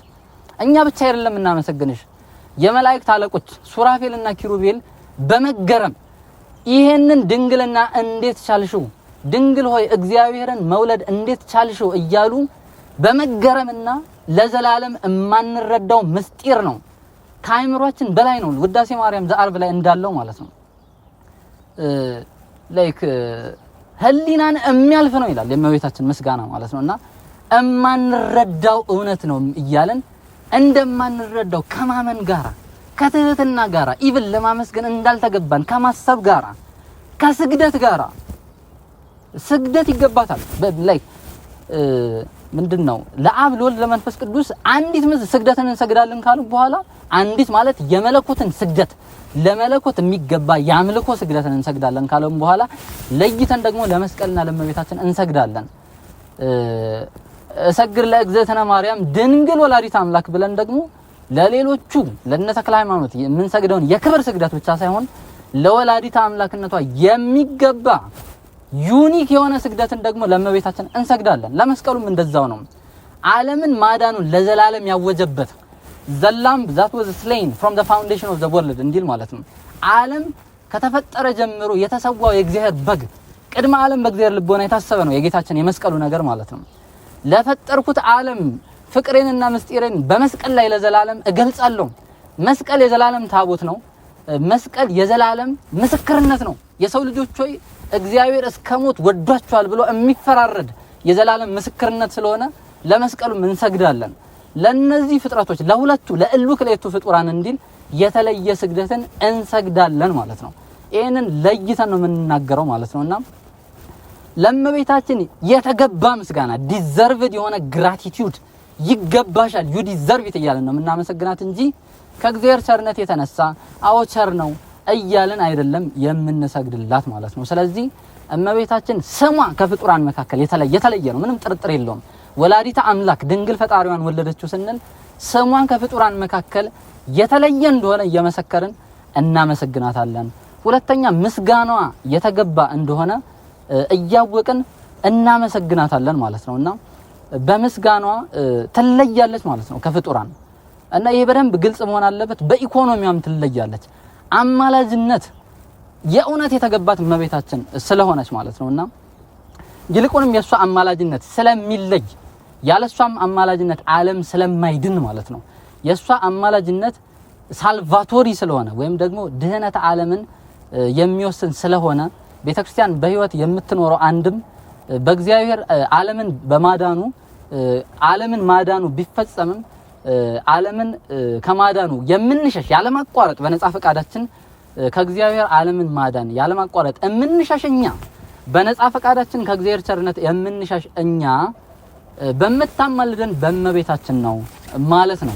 ድህነት ዓለም ኢቭን ፕሮግረስ የሚያደርገው ማለት ነውና የእመቤታችን ሮል እኛ ኢንዲስፐንሰብል ወይም ደግሞ ግዴታ የሆነ ምልጃ እንደሆነ ነው ምን መሰክረው ማለት ነው እንጂ ትርፍ የሆነ እንደ ቅዱሳን የሆነ ብቻ ሳይሆን ግዴታ የሆነ ነው ማለት ነው። ውዳሴ ማርያምን መድገም በቤተክርስቲያናችን ግዴታ ነው። ትውልድ ሆኖ ክርስቲያን ሆኖ የክርስቶስ ዘር የሴቲቱ ዘር ሆኖ እመቤታችንን የማያመሰግን የለም ማለት ነው። ግልጽ አድርጎ ለመናገር ማለት ነውና ትውልድ ሁሉ አንቺን ትውልድ ሁሉ ያመሰግኑኛል ብላ እመቤታችን በስተመጨረሻ ይሄን ሁሉ ምስጢር ስትጠቀልል በመንፈስ ቅዱስ እመቤታችን በአርምሞ ውስጥ የምትኖር ስለሆነ ማለት ነው። እመቤታችን በዝምታ ውስጥ የምትኖር ስለሆነ አንድ አረፍተ ነገር ነው በመንፈስ ቅዱስ የተነገረችው። እሱም ትውልድ ሁሉ ከዛሬ ጀምሮ ያመሰግኑኛል ብላ ይሄን ሁሉ ምስጢር ጠቅልሏለች ማለት ነውና ትውልድ ሁሉ ነው የሚለው። ትውልድ ሁሉ አቡነ ተክለ ሃይማኖትን አያመሰግናቸውም። ትውልድ ሁሉ ቅዱሳንን አያመሰግኗቸውም። ምክንያቱም ሰሌክቲቭ የሆነ የተከፈለ ጸጋ ስለሆነ ማለት ነው የቅዱሳን። የእመቤታችን ግን ትውልድ ሁሉ ሰማይና ምድር ሁሉ ሊቃነ መላእክት ሁሉ እመቤታችንን ይገባሻል ድንግል ሆይ ያንቺን ነገርኛ አንረዳውም በማለት ከትህትና ጋራ ለዘላለም እመቤታችንን ያመሰግኗታል ማለት ነው። ግልጽ ለማድረግ ማለት ነውና የእመቤታችን ነገር ቅዱሳን በስተመጨረሻ ፖኤቲካሊ ነው ሁሉም የዘጉት። አንደኛ በመንፈስ ቅዱስ ሆኖ እጅግ ከብዙ ተጋድሎ በኋላ አንደኛ እዚህ ላይክ በእውቀት ኢንተሌክቹዋል የሆነ ኢንላይትመንት የለንም፣ በተጋድሎ የለንም። ተጋድሎም እውቀትም የሌለን ሰዎች ነን በድፍረት የምንናገረው ማለት ነው እመቤታችን ላይ። አባቶቻችንን ከብዙ ተጋድሎ በኋላ ከብዙ ልመና በኋላ ይልቁንም ከመጠራት የተጠሩ ብዙዎች እንዳለ የተመረጡ ግን ጥቂቶች እንደሚል ማለት ነው ወደ መመረጥ ሲያልፉ የተቀበሉት ምስጢር ነው ማለት ነው። ምስጢረ ወላዲተ አምላክና እመቤታችንን በማይነገር ትህትና ድንግል ሆይ አንቺ የእግዚአብሔር እናት ነሽ፣ ያንቺን ነገር ለዘላለም አንናገረውም፣ አንቺ ብቻ ከፍጡራን ተለይተሽ ድንግልና ምንታው የሌለብሽ መሆንሽን እኛ አንረዳውም፣ በትህትና ለዘላለም እናመሰግንሻለን ብለን በትህትና ለዘላለም እናመሰግናታለን፣ ይልቁንም እንድታማልደን እንለምናታለን ማለት ነውና ሜሪያን ዲቮሽን ናቹራል ነው። አድሬስ ማድረግ መፈልገው ነገር የኢትዮጵያ ኦርቶዶክስ ተዋህዶ ክርስቲያን ነኝ የሚል ሁሉ እና ጤነኛ አእምሮ ያለውም ሰው ጭምር ይሄንን ያውቃል። ማንኛውም ሰው ገና መጀመሪያ ቁጥር ቤት ሲገባ የሚማረው መጀመሪያ አአትብን ተምሮ ከዛ ጸሎተ ሃይማኖትን ደግሞ ከዛ በኋላ ሰባትን ከተማረ በኋላ ጸሎተ እግዝእትነ ማርያም ነው የሚማረው፣ ሰላም ለኪ ነው የሚማረው። መጀመሪያ ድንግልን ሰላም ማለትን እንማራለን። ከዛ በኋላ የሷን ጸሎት እንደግማለን። ከዛ በኋላ ውዳሴ ማርያም ላይ ነው የምንሄደው። የሰባቱ ቀን ውዳሴ ማርያም ኢትስ ላይክ አ ዴንስ ቲዮሎጂካል ሲንቴሲስ፣ እጅግ በጣም ዴንስ የሆነ ስነ መለኮታዊ ምስክርነት ነው። ህሊናና አእምሮ ላለው ሰው ከውዳሴ ማርያም የሚበልጥ ስነ መለኮታዊ ምስክርነት የለም። ይሄንን በእርግጠኝነት ነው የምንናገረው። so much so that ቤተክርስቲያናችን ይሄንን በመድገምና በመሸምደድ ብቻ የተለየ ጥበቃ ውስጥና ምስክርነት ውስጥ እንደምንገባ ስለምታውቅ የቤተክርስቲያናችን ካሪኩለም ውስጥ ገብቷል። በውዳሴ ማርያም አመስግናናት አንጠግብም። ከዛ በኋላ ወደ አንቀጸ ብርሃን ወደ ቅዱስ ያሬድ ምስጋና እንሄዳለን። ቅዱስ ያሬድ ምስጋና ላይ በ15 ምዕራፍ ካመሰግናት በኋላ አሁንም አንጠግብም። እኛ ብቻ እናመሰግንሽም መላእክት ጭምር ያመሰግኑሻል ስንል ይወድስዋ መላእክትን እንደግማለን። አሁንም በሱም አንጠግብም። መልክአ ማርያምን እንጸልያለን። ከዛ በኋላ ከዚህ ሁሉ በኋላ በምን እንደመድማለን? ክርስቶስ ሆይ ይሄን ሁሉ ማመስገን የቻልነው አንተ ዓለምን ስላዳንክ ነው ብለን መልክአ ኢየሱስን ደግመን እንጨርሳለን። ምን ማለት ነው? ሊተርጂያችን ሜሪዮሎጂካሊ ኢንተንሲቭ ነው። እጅግ ያለማቋረጥ ከ70% በላይ ሜሪዮሎጂ ነው የሚመሰክረው። ለምን? ትውልድ ስለሆነን፣ የተመረጥን ስለሆነን፣ ታቦት ስላለን፣ ጁዳይክ በሆነ ፋውንዴሽን ላይ ስለተሰራን እመቤታችንን ያለማቋረጥ ደስ እያለን እንደውም ምስጋናው የሚያንስ ነው እያለን እናመሰግናታለን። ከዛ በኋላ ቅዳሴ ላይ ስንሄድ ቅዳሴውም እንደዚሁ ነው። ቅዳሴ እግዚእንና ሌሎቹን ቅዳሴዎች ቅዳሴ ዮሐንስ አፈወርቅን በጸለይንበት ቅዳሴ ማርያም ብለን ደግሞ ለአምልኮ ታቦት ስለሆነች ለአምልኮ እመቤታችንን እንጠቀምባታለን። እሷ ታቦት ሆና ክርስቶስ የባህሪ አምላክን እናመልክባታለን። ስለዚህ በእሷ ስም በተሰየመ ቅዳሴ ደግሞ ስጋው ደሙን እየፈተትን የዘላለም የባህሪ አምላክ በሆነ በዘላለም ምስጢር በቁርባን ፊት እመቤታችንን እናመሰግናታለን። ከዛ በኋላስ ሊታኒ ላይና ሌሎቹ ሰዓታት ማህሌት ቪጅልስ ሁሉም ላይ ሰዓታት እመቤታችንን ነው የምናመሰግንበት። ማህሌት እመቤታችንን ነው ላይክ 70% ፕላስ የምናመሰግንበት። ኦፍ ኮርስ ቅዱሳንን ሊቀ መላእክት ቅዱስ ሚካኤልን ሌሎችንም እናመሰግናለን። ግን እመቤታችንን ከዛ በሰዓታት በማህሌት ሌሊቱን ሙሉ ስናመሰግን እናድራለን። ይሄ ሁሉ አልበቃ ብሎን ምን እናደርጋለን? ይሄ ሁሉ አልበቃ ብሎን የጌታችንን ኔቲቪቲ ወይም ልደት ለማሰብ 40 ቀን እንደመደብነው ነው የእመቤታችንን ደግሞ እሱን በመውለዷ የደረሰባት መከራ ብለን ሌላ 40 ቀን ለሷ እንጾማለን። በትክክል ማለት ነው። እንደዚሁ የጌታችንን ትንሳኤ ለማሰብ መከራውንና ትንሳኤውን ለማሰብ 55 ቀን እንደምንመድበው የእመቤታችንን መከራ ለማሰብ የእመቤታችንን ትንሳኤ ለማሰብ ደግሞ 15 ቀን መድበን ፍልሰታን እንጾማለን። ፓራሌል በሆነ ሪያሊቲ እግዚአብሔር አንድ ያደረገውን ሰው አይለየው ብሎ አንድም ጌታችን በምስጢር የተናገረው ጥንቱንስ ሁለት አድርጎ ፈጠራቸው አለ። ጥንቱንስ ሁለት አድርጎ ፈጠራቸው ያለው አዳምና ሔዋንን ነው። በምስጢር ጥንቱንስ ሁለት አድርጎ ፈጠራቸው ካለ በኋላ እግዚአብሔር አንድ ያደረገውን ሰው አይለየው ብሎ አንድም በምስጢር የተናገረው ዳግሚት ሔዋን ስለሆነች ስለእመቤታችንና ዳግማዊ አዳም ስለሆነ ስለራሱ ስለ ክርስቶስ ነው። ስለዚህ የኔና የናቴ ነገር በመለኮት ዘንድ የሷን ባህሪ ነስቻለሁ እግዚአብሔር አንድ ያደረገው ምስጢር ነውና ይሄንን ምስጢር የኔንና የእመቤታችንን ነገር ሰው አይለየው ብሎ ጌታችን በምስጢር ተናግሮ ነው ሄደው ማለት ነውና የእመቤታችን ነገር የዘላለም ምስጢር ነው ማለት ነው። ስለዚህ እነዚህ ነገሮች እያስረገጠን እንመሰክራለን። በክርስትና ታሪክ throughout the 2000 years of Christianity ቤተ መቅደሶች ስንሰራ ሁሉ ጊዜ በእመቤታችን ስም ቤተ መቅደሶችን እያነጸን ይልቁንም አብዛኞቹ ቤተክርስቲያኖች በክርስትና ታሪክ ኢትዮጵያ ውስጥ ብቻ አይደለም፣ ግብጽ ውስጥ ብቻ አይደለም፣ ሶሪያ ውስጥ ብቻ አይደለም፣ ህንድ ውስጥ ብቻ አይደለም፣ በመላው ዓለም የሚታነጹ ሉተራውያንና ፕሮቴስታንቶች በ16ኛው ክፍለ ዘመን እስከ ተነሱበት ጊዜ ድረስ ቤተክርስቲያን በናንጽ አብዛኛውን በእመቤታችን ስም ምልጃሽ አስፈላጊ ነው እያልን ማለት ነው። ያንቺ ምልጃ ህይወታችን ነው።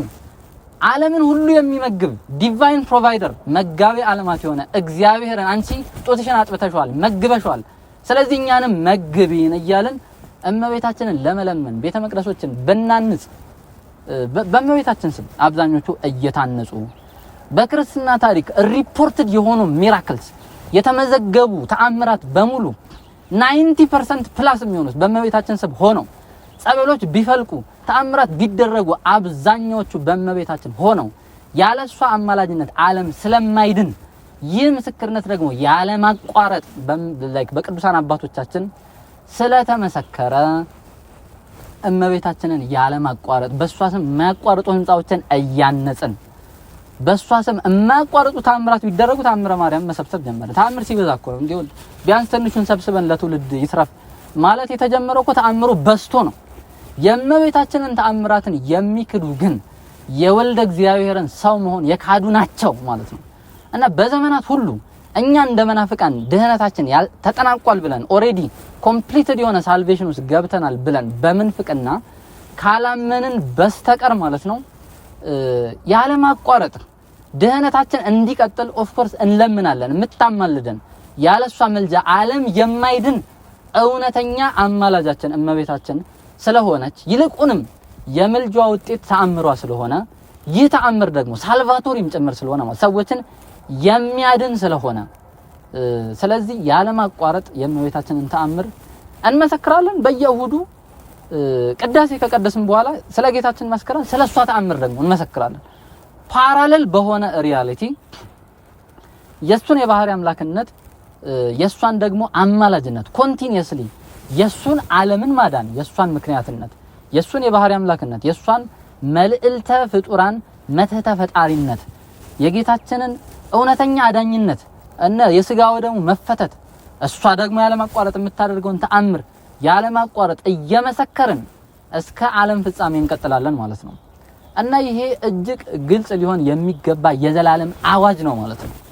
ምንም ኮምፕሮማይዝ ድርድር የሌለው የዘላለም አዋጅ ነው ማለት ነው።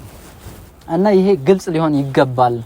እመቤታችንን ለመቃወም የምታነሷቸው ነጥቦች አሉ። ላይክ መድኃኒቴ ብለዋለች የሚሉ ሰዎች አሉ። እንግዲህ ምን አይነት ድንቁርና እንደሆነ አላውቅም። መድኃኒቴ ነፍስ መንፈሴም በአምላኬና በመድኃኒቴ ደስ ይላታል ብሎ ጌታችንን ይቅርታ እግዚአብሔርን መድኃኒቴ ብለዋለች ይላል። ጌታችንም እኮ እግዚአብሔርን መድኃኒቴ ብሎታል። ክብር ይግባውና አባቶይ እንግዲህ ምን እላለሁ ነፍሴን ከዚህ ሰዓት አድናት ብሎ ተናግሯል። እና ላይክ እግዚአብሔር ላይክ ጌታችንን አዳነው ልንል ነው አይደለም። እግዚአብሔር ማዳን የባህሪ ገንዘቡ ስለሆነ የእግዚአብሔርን የባህሪ ገንዘቡን ለማመልከት ነው። ጌታችንም እመቤታችንም መድኃኒትነት ገንዘቡ ነው። እግዚአብሔር ሁሉን ቻይነት፣ በሁሉ ቦታ መገኘት፣ ሁሉን አዋቂነት ይልቁን መድኃኒትነት ገንዘቡ ነው። እሳት ነክቶት የማያቃጥለው የለም። እግዚአብሔር ኖሮ አለማዳን አይችልም። የባህሪ እሳት ስለሆነ የሚያድን እሳት ስለሆነ ማለት ነው። ቅዳሴ ማርያም ላይ እንዳለው አምላካችን የሚያድን እሳት ነው፣ ስሙን ለሚቃወሙ ግን የሚባላ እሳት ነው ብሎ እግዚአብሔር በባህሪው አዳኝ ስለሆነ የእግዚአብሔርን ባህሪ ደግሞ ፍጡራን ሁሉ ስለሚመሰክሩ ጌታችን እንኳን በስጋው ስለመሰከረው ማለት ነው። ጌታችን እንኳን ነፍሴን ከዚህ ሰዓት አድናት ብሎ ስለመሰከረ ቅዱስ ጳውሎስን ዕብራውያን ላይ ሊያድነው ወደሚችል ከብርቱ ጩኸት ጋራ ልመናና ምልጃን አቀረበ ብሎ ሊያድነው ወደሚችል ብሎ ጌታችን እንኳን መድኃኒት ብሎ እንደተናገረ ይናገራል። ስለዚህ እመቤታችን መድኃኒት ትላለች ብትሉ ጌታችንን ብሎታል። አምላኬ ትላለች ብትሉ ጌታችን አምላኬ ብሏል። ወደ አምላኬ ወደ አምላካችሁ ወደ አባቴና ወደ አባታችሁ ብሎ ስለተናገረ ነገር ግን ጌታችን አምላኬ ያለው ስለለበሰው ስጋ ነው። እውነት ነው፣ የእመቤታችን አምላኳ ነው። እውነት ነው፣ ምንም ጥርጥር የለውም። እግዚአብሔር የእመቤታችን አምላኳ ነው፣ ልጇም ጭምር ነው። ይሄንን ፓራዶክሲ እንዴት እናሳርቀዋለን ነው? ድንግል ነች፣ አት ዘ ሴም ታይም ደግሞ እናት ነች። አምላኳ ነው፣ አት ዘ ሴም ታይም ልጇ ነው። ይሄ ፓራዶክስ ነው፣ ለዘላለም ምስጢር ነው ማለት ነው። ስለዚህ ሌት ዛት ቢ ሱፐር ክሊር። ይሄን እነዚህ ነገሮች ሁሉ እያስረገጥኩኝ መናገር እፈልጋለሁ። ተጨማሪ ቪላድሚር ሴሚኔሪ መቼም ያላደረሰብን ግፍ የለም በእውነት እግዚአብሔር የዘላለም ፍርድን ይስጣቸው ለነሱ። ነገር ግን ቪላድሚር ሴሚኔሪ ላይ አሌክዛንደር ሽመመን የሚባል አንድ መናፍቅ ነበረ እና ይህ መናፍቅ ኦሪጋኒስት ነበረ። አሁን እንግዲህ አሌክዛንደር ሽመመን በኢትዮጵያ መጽሐፍት ላይ በሙሉ ቢብሊዮግራፊ ከጀርባ የምታገኙት ነው። ላይክ ሊተርጂ ላይ የጻፈ ምናምን መናፍቅ ነበረ እና ይህ መናፍቅ ምን ብሎ ያምን ነበረ? እመቤታችን ምልጃው አስፈላጊ አይደለም፣ ቤተክርስቲያን ራሷ ታማልዳለች እና የእመቤታችን ምልጃ አስፈላጊ አይደለም፣ ለእመቤታችን የሚሰጥ ትኩረትም አስፈላጊ አይደለም ብሎ የሚያምን መናፍቅ ነበር። እና ይሄን ምንፍቅና ነው ቀጥታ ስኩል ኦፍ ቲዮሎጂ ላይ ያሉ ሰዎች ቀጥታ ቪላድሚር ሴሚኔሪ ስለሚማሩ ማለት ነው ለማስተርስ ፕሮግራም ለፒኤችዲ ፕሮግራም ስለሚማሩ ይሄን ምንፍቅና ቀጥታ ተክለውብን ነው በድፍረት ያለ እመቤታችን አማላጅነት ዓለም አይድንም የሚል አስተምሮ የለም እያሉ በድፍረት የሚናገሩት ማለት ነው። አንድ ተራ ባህታዊ ነው የተናገረው እያሉ በድፍረት የሚናገሩት ማለት ነው።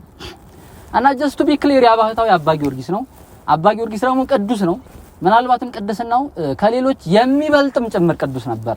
ማወቅ ያለብን ምስጢራትን ሁሉ የተረዳ የእመቤታችን ፍቅር ላይ ከቅዱስ ኤፍሬምም በላይ የበዛለት ኃያል የነበረ ቅዱስ ነው። ቅዱስ አባ ጊዮርጊስ ማለት ነው።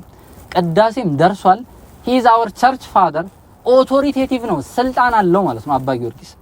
እና አባ ጊዮርጊስ ነው እንግዲህ አባ ጊዮርጊስ በመጽሐፍቱ ሁሉ ያለ እመቤታችን አማላጅነት ዓለም እንደማይድን አንዴ አይደለም ሁለቴ አይደለም 10 አይደለም ያለማቋረጥ በመንጸልየው አርጋኖን ላይ በየቀኑ ነው አርጋኖን የምንጸልየው በየቀኑ በመንጸልየው አርጋኖን ላይ እንዚራ ስብሐት ላይ ያለማቋረጥ ሰዓታትን የደረሰው አባ ጊዮርጊስ ስለሆነ ማለት ነው ያለማቋረጥ በመጽሐፍቱ ያለ እመቤታችን አማላጅነት ዓለም እንደማይድን ያለማቋረጥ ነው የመሰከረው። ይሄንን ግልጽ ማድረግ እፈልጋለሁ። ይሄ ቃላትን እየለቀሙ እንዲህ ብሏል ምን ደርስበት ነገር ነው።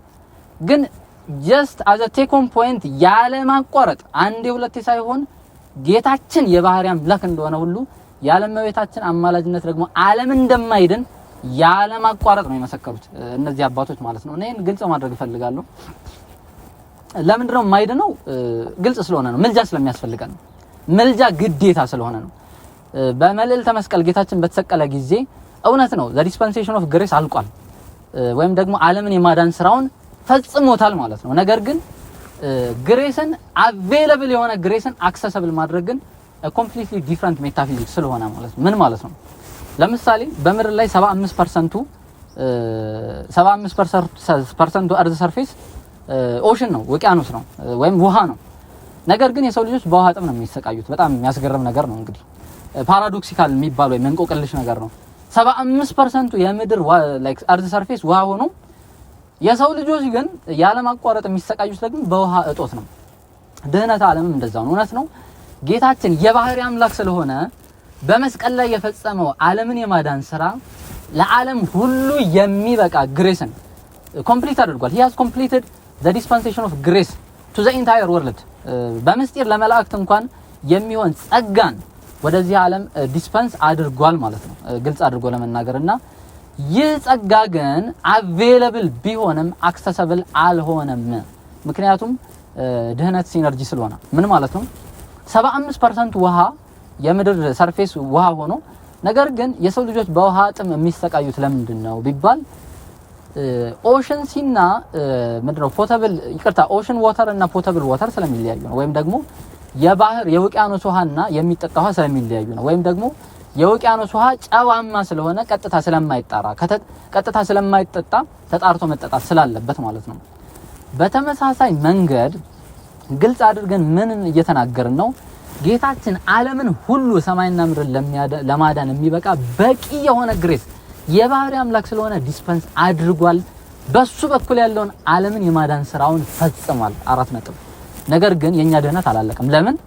በነፃ ፈቃድ መሰናከላችን ስላላለቀ ማለት ነው። ምን ማለት ነው? በነፃ ፈቃዳችን ከቤተ ክርስቲያን አስተምህሮ ከቤተ ክርስቲያን ስራ እየራቅን በሄድን ቁጥር ምንድነው ኮንሰርቫቲቭ ኤነርጂ ስለሚያስፈልግ እግዚአብሔር ወደ መሃል እየሰበሰበን እኛ ወደ መበተን ስለምንሄድ ማለት ነው። እግዚአብሔር ወደ እውነት toward centrality እያደረገን እኛ ወደ መበተን ያለ ማቋረጥ ወደ ኢንትሮፒያችን እየጨመረ ወደ ኃጢያት ወደ አለመዳን ወደ ማመጽ ያለ ማቋረጥ ስለምንሄድ አማላጅ እና ምልጃ አስፈልጎናል ማለት ነው።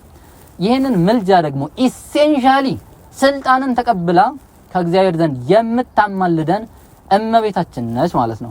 ይሄ ምልጃ የማይቋረጥና necessary indispensable ግዴታ የሆነ ምልጃ ነው። ምን ማለት ነው? አሌክዛንደር ሽመመን እንደሚለው ላይክ ቤተክርስቲያን ራሷ ታማልዳለች። ቅዳሴ እስካለ ድረስ በዲቫይን ሊተርጂ ላይ በሚመጣ ግሬስ ቤተክርስቲያን እየጸለየች ዓለምን ማዳን ትችላለች የሚል ድፍረትና ምንፍቅና ነው የሚናገረው። just to be clear ቤተክርስቲያን ቅዳሴ እንድትቀድስ ክህነት ያስፈልጋል። ክህነት እንዲኖር ደግሞ አፖስቶሊክ ሰክሴሽን ያስፈልጋል። አፖስቶሊክ ሰክሴሽን እንኳን በታሪክ እንዲጠበቅ የእመቤታችን ምልጃ ነው ማለት ነው ቤተክርስቲያን ሂስቶሪካሊ ኢንቴግሪቲውን ፕሪዘርቭ ያደረገው።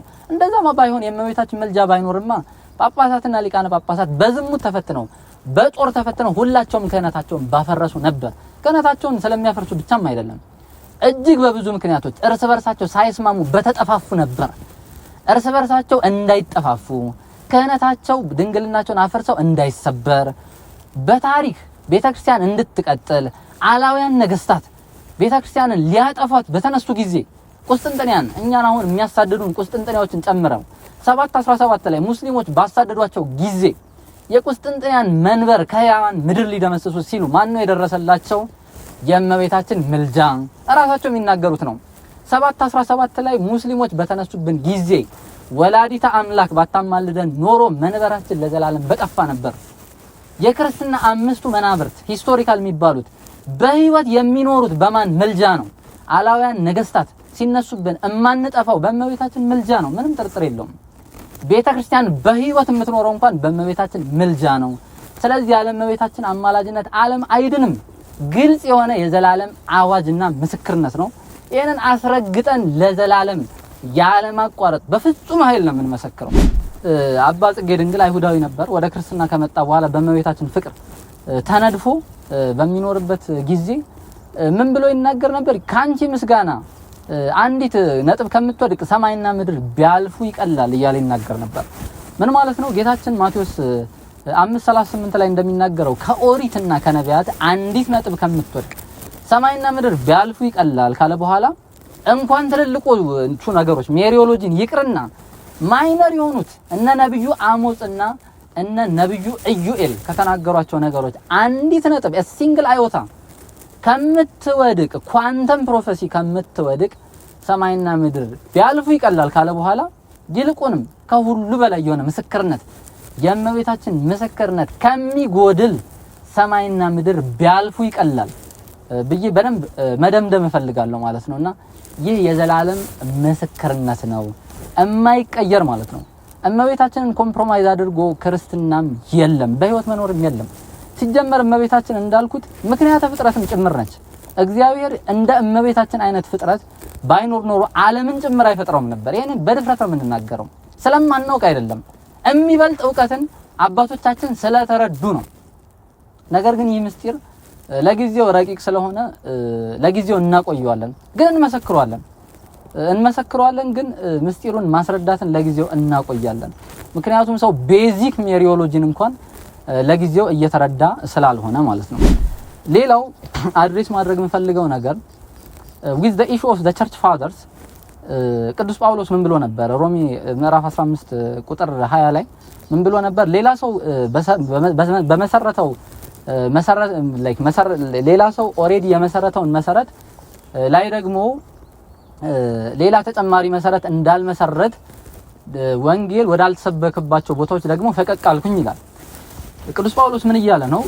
ሮም ኦሬዲ ቅዱስ ጴጥሮስ ሄዶ ስለነበረ ለብዙ ጊዜ ወደ ሮም መሄድ መኝ ነበር፣ ግን ኦሬዲ ቅዱስ ጴጥሮስ መንበርን ስለመሰረተበት ወደ ሮም ከመሄድ የዘገየሁት ኦሬዲ ሌላ ሰው የመሰረተው መሰረት ላይ አዲስ መሰረት እንዳልመሰረት እየተጠነቀቅኩኝ ነው ብሎ ሐዋርያት አንዱ የመሰረተውን ሌላው እንዳያፈርሰው ይጠነቀቁ ነበር። ምን ማለት ነው?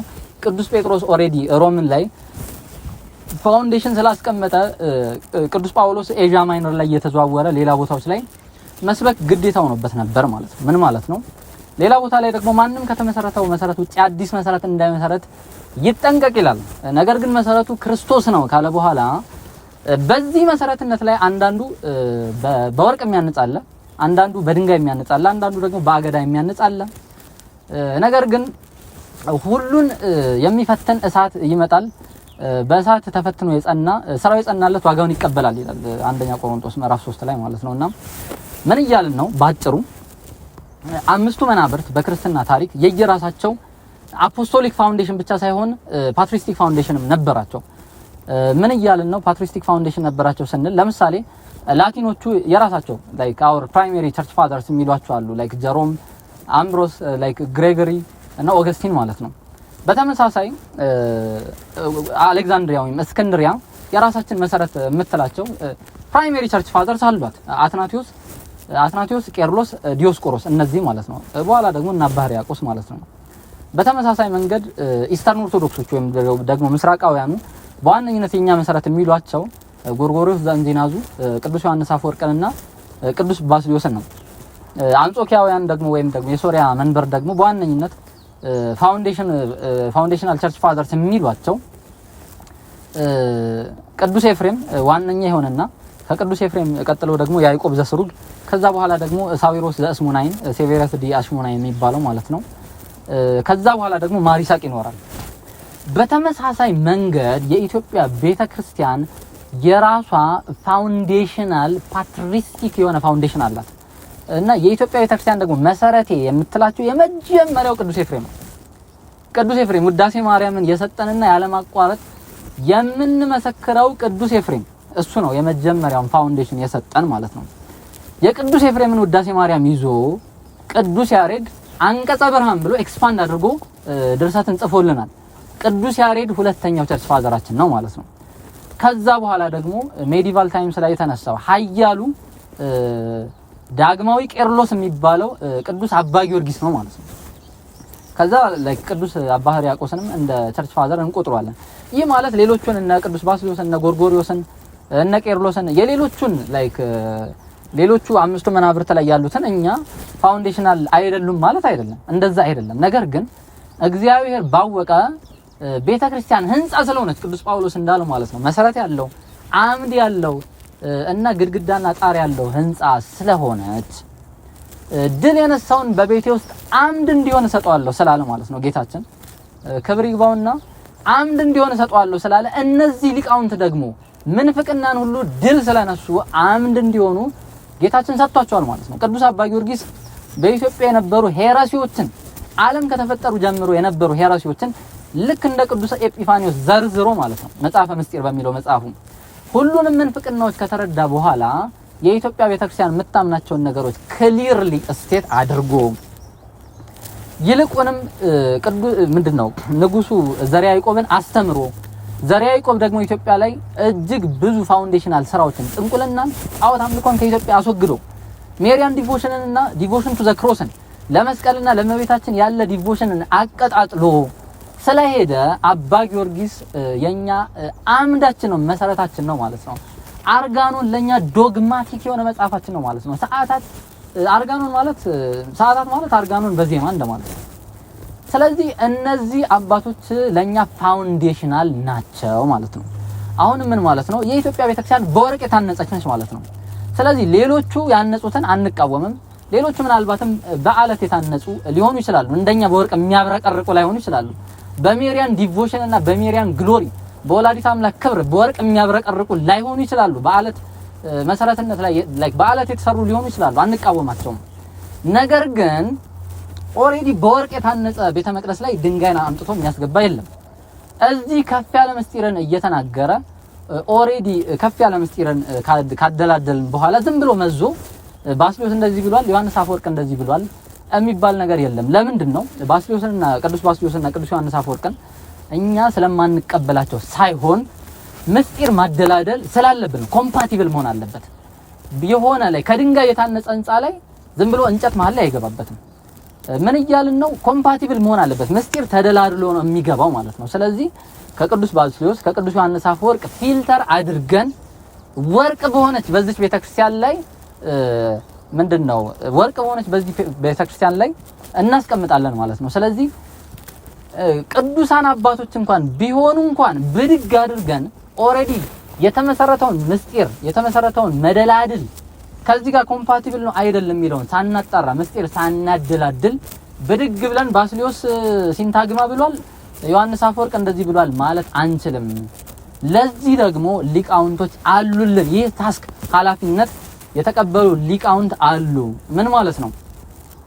ቤተክርስቲያናችን ለክህነቱ አፖስቶሊክ ሰክሴሽን ወይም ደግሞ ሐዋርያዊ የክህነት ያልተቋረጠ የስልጣን ማዕረግ እንዳለው ሁሉ there is also a scholastic የሆነ ሰክሴሽን ወይም ደግሞ የሊቃውንት ተዋረድም አለ ማለት ነው። ምን ማለት ነው? የታች ቤት ሊቃውንት ከኤስድሮስና ጀምረው ሊጠቅሱ ይችላሉ እንትናን ወለደ እያሉ ማለት ነው። እስከ ሊቀ ሊቃውንት ዝራ ድረስ ይደርሳሉ። የላይ ቤት ሊቃውንት ደግሞ ነው እኛ ግብጽ ሄደን ነው የተማርነው፣ የኛ ደግሞ ከዚህ ጀምረን ምስጢር እየተቀባበልን ነው ይሄድ ነው ሊሉ ይችላሉ።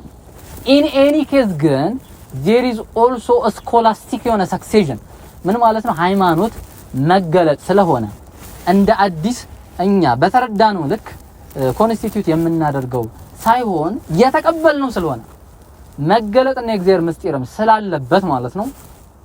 ስለዚህ we should make sure እኛ ስለተረዳነው ያ እውነተኛ የቤተክርስቲያን አስተምሮ ነው ማለት አይደለም። ከሊቃውንት ዝራ የተቀበልነው መሆን አለበት። ከአባቶቻችን ሊቃውንት የተቀበልነው መሆን አለበት። ከኢትዮጵያ እውነተኞቹ የጉባኤ ቤት መምህራን የተቀበልነው መሆን አለበት። አሁን ምን ማለት ነው? ከጉባኤ ቤት መምህራን ባይ ዘ ዌይ ዕውቀትን ብቻ አይደለም እንወስዱ፣ ማይንድ ሴትን ነው የምንወስዱ።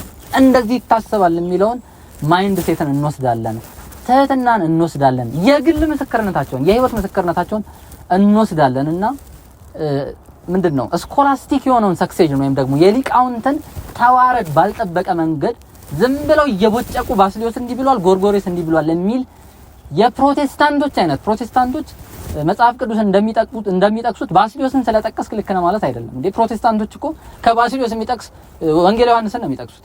በጠቀሰ አይደለም፣ በጠቀሰ ሳይሆን ምስጢር ባደላደለ ነው። ይሄ በደንብ ግልጽ መሆን አለበት።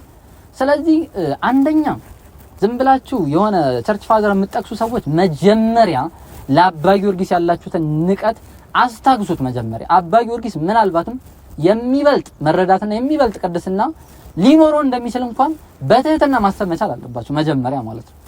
ሁለተኛ ደግሞ ኦሬዲ ጉባኤ ቤት ያሉ መምህራን ምንድነው የሚያስተምሩት የነሱን ሳይኮሎጂያቸውን በደንብ መረዳት አለባችሁ ማለት ነው። ጀስት ፋይናሊ በዛሬው ዕለት አድሬስ ማድረግ የምፈልገው አዲስ የሆነ ምንፍቅና ከ1960ዎቹ በኋላ በቤተክርስቲያን ላይ እየተናፈሰ ነው። ይህ ምንፍቅና ፓትሪስቲክ ሰሴሽኒዝም አይነት ነገር ነው። ምን ማለት ነው?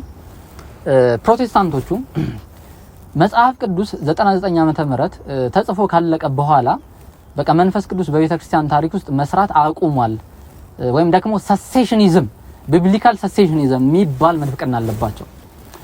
በተመሳሳይ መንገድ አሁን አዲሱ ምንፍቅና ምንድነው?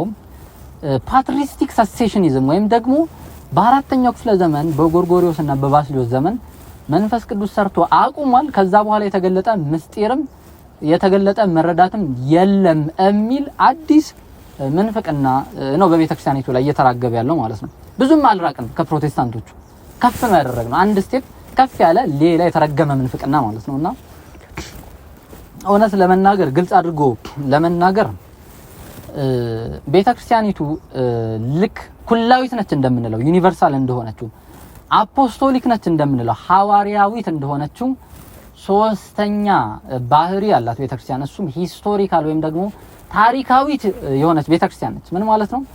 እነሆ እስከ ዓለም ፍጻሜ እኔ ከናንተ ጋር ነኝ ብሎ ጌታችን ስለተናገረ ነው። ሁለተኛ ደግሞ እነሆ አሁን ልትሸከሙት የማትችሉት ብዙ ነገር አለ፣ አጽናኙ ጰራቅሊጦስ በመጣ ጊዜ ሁሉን ይነግራችኋል ስላለ ቃል ኪዳን ስለሆነ እንኳን ዕውቀትና ምስጢር ይቅርና በየቀኑ ምንድነው ቅኔ ለሚቀኙ ሰዎች አዲስ ቅኔ ይገለጥላቸዋል ብለን እናምናለን። የመንፈስ ቅዱስ ስራ እስካልተቋረጠ ድረስ አዲስ ሃይማኖት አይኖርም። አዲስ ግን የሚገለጡ ምስጢራቶች፣ አዲስ የሚገለጡ ክላሪቲዎች በደንብ አሉ 200% ያለ ማቋረጥ ማለት ነው። ገርል ብናነብ ያለ ማቋረጥ ምስጢር ሲገለጥ ይኖራል። ገርል አቡነ ሀብተ ማርያም ላይ መሰረተ ማርያም መሰረተ ዓለም ማርያም እያልክ ካመሰገንከኝ የተለየ ጸጋን አገኛለሁ ታገኛለህ ብላቸው ተሰወረ ይችላል። ይሄ ምስጢር ነው። ለአቡነ እስትንፋሰ ክርስቶስ እንደዚህ ብለህ ብትጸልይ የተለየ ጸጋን እሰጣለሁ ዓለምን ታስመራለህ ብሎ ጌታችን ተሰወረ ይላል። አቡነ ኪሮስ ታሪክ ላይ ጌታችን ተገልጦለት አነጋግሮት አዝጆት ይሄን ጸሎት ጸልይ ብሎት ሄደ ይላል። ያለ ማቋረጥ እስከ ዓለም ፍጻሜ ድረስ ጌታችን እናንተ ልትሸከሙት ሐዋርያት ሊሸከሙት ያልቻሉትን ምስጢር ቤተክርስቲያን ስለተሸከመችው ይሄ እንግዲህ በእመቤታችን ማንጻር ነች። ቤተክርስቲያን ራሱ የእመቤታችን ምሳሌ ስለሆነች ማለት ነው። ሌሎቹ ቅዱሳንና ሱራፌልና ኪሩቤል ሊሸከሙት ያልቻሉትን እግዚአብሔር እመቤታችን ስለተሸከመችው ማለት ነው። እመቤታችን እግዚአብሔርን እንደተሸከመችው ማይደረ መለኮት የሆነች ቅድስት ቤተክርስቲያን የማያቋርጡ የዘላለም ምስጢሮችን እየተገለጡላት ለዘላለም እንዲህ ተሸክመው ትኖራለች ማለት ነው። ስለዚህ ገድላቱ ሄጂኦግራፊስ በሙሉ የማያቋርጡ የምስጢር መገለጦችና ምስጢራት ናቸው ማለት ነው። እና ይሄንን ማንም ሰው ሊሸከመው የማይችል ምስጢር ነው።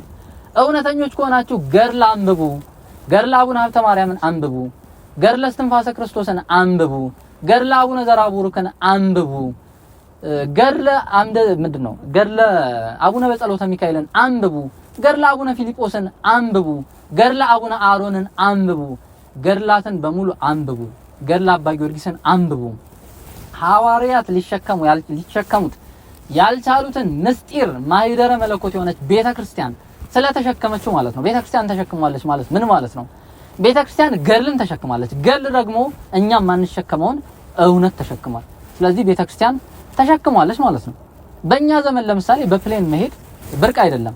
በተመሳሳይ መንገድ አሁን ለድሮ ሰዎች ለ14ኛው ክፍለ ዘመን ሰዎች በፕሌን ላይ ከአንድ አህጉር ወደ ሌላ አህጉር ይዘዋወራሉ የሚለው ለምሳሌ ለነሱ ካሜሮ በላይ ነው የሚሆነው።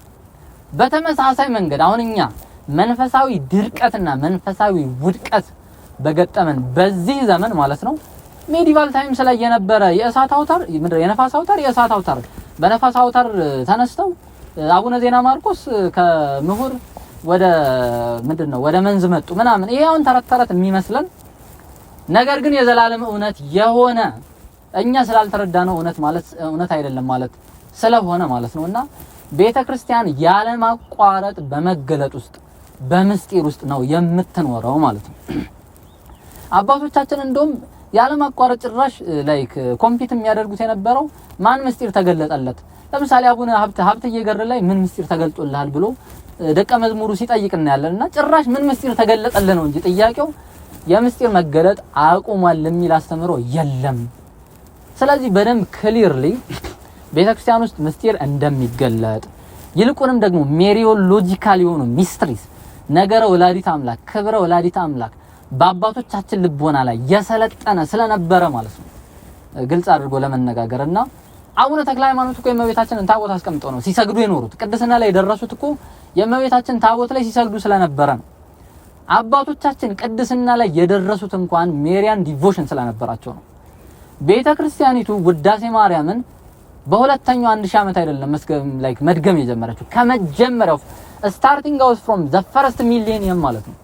ከመጀመሪያው 1000 ዓመት ከ1500 ዓመት ይሆነናል ውዳሴ ማርያምን ስንመሰክር ማለት ነው። ስለዚህ እያልን ያለነው ባጭሩ ቤተክርስቲያን ላይ የምስጢር መገለጥ ያቆመ አይደለም። ምንም ጥርጥር የለውም። አዲስ ሃይማኖት የለንም። አዲስ የሚገለጡ ግን ብዙ ምስጢሮች አሉ። ምስጢሮች ይደላደላሉ።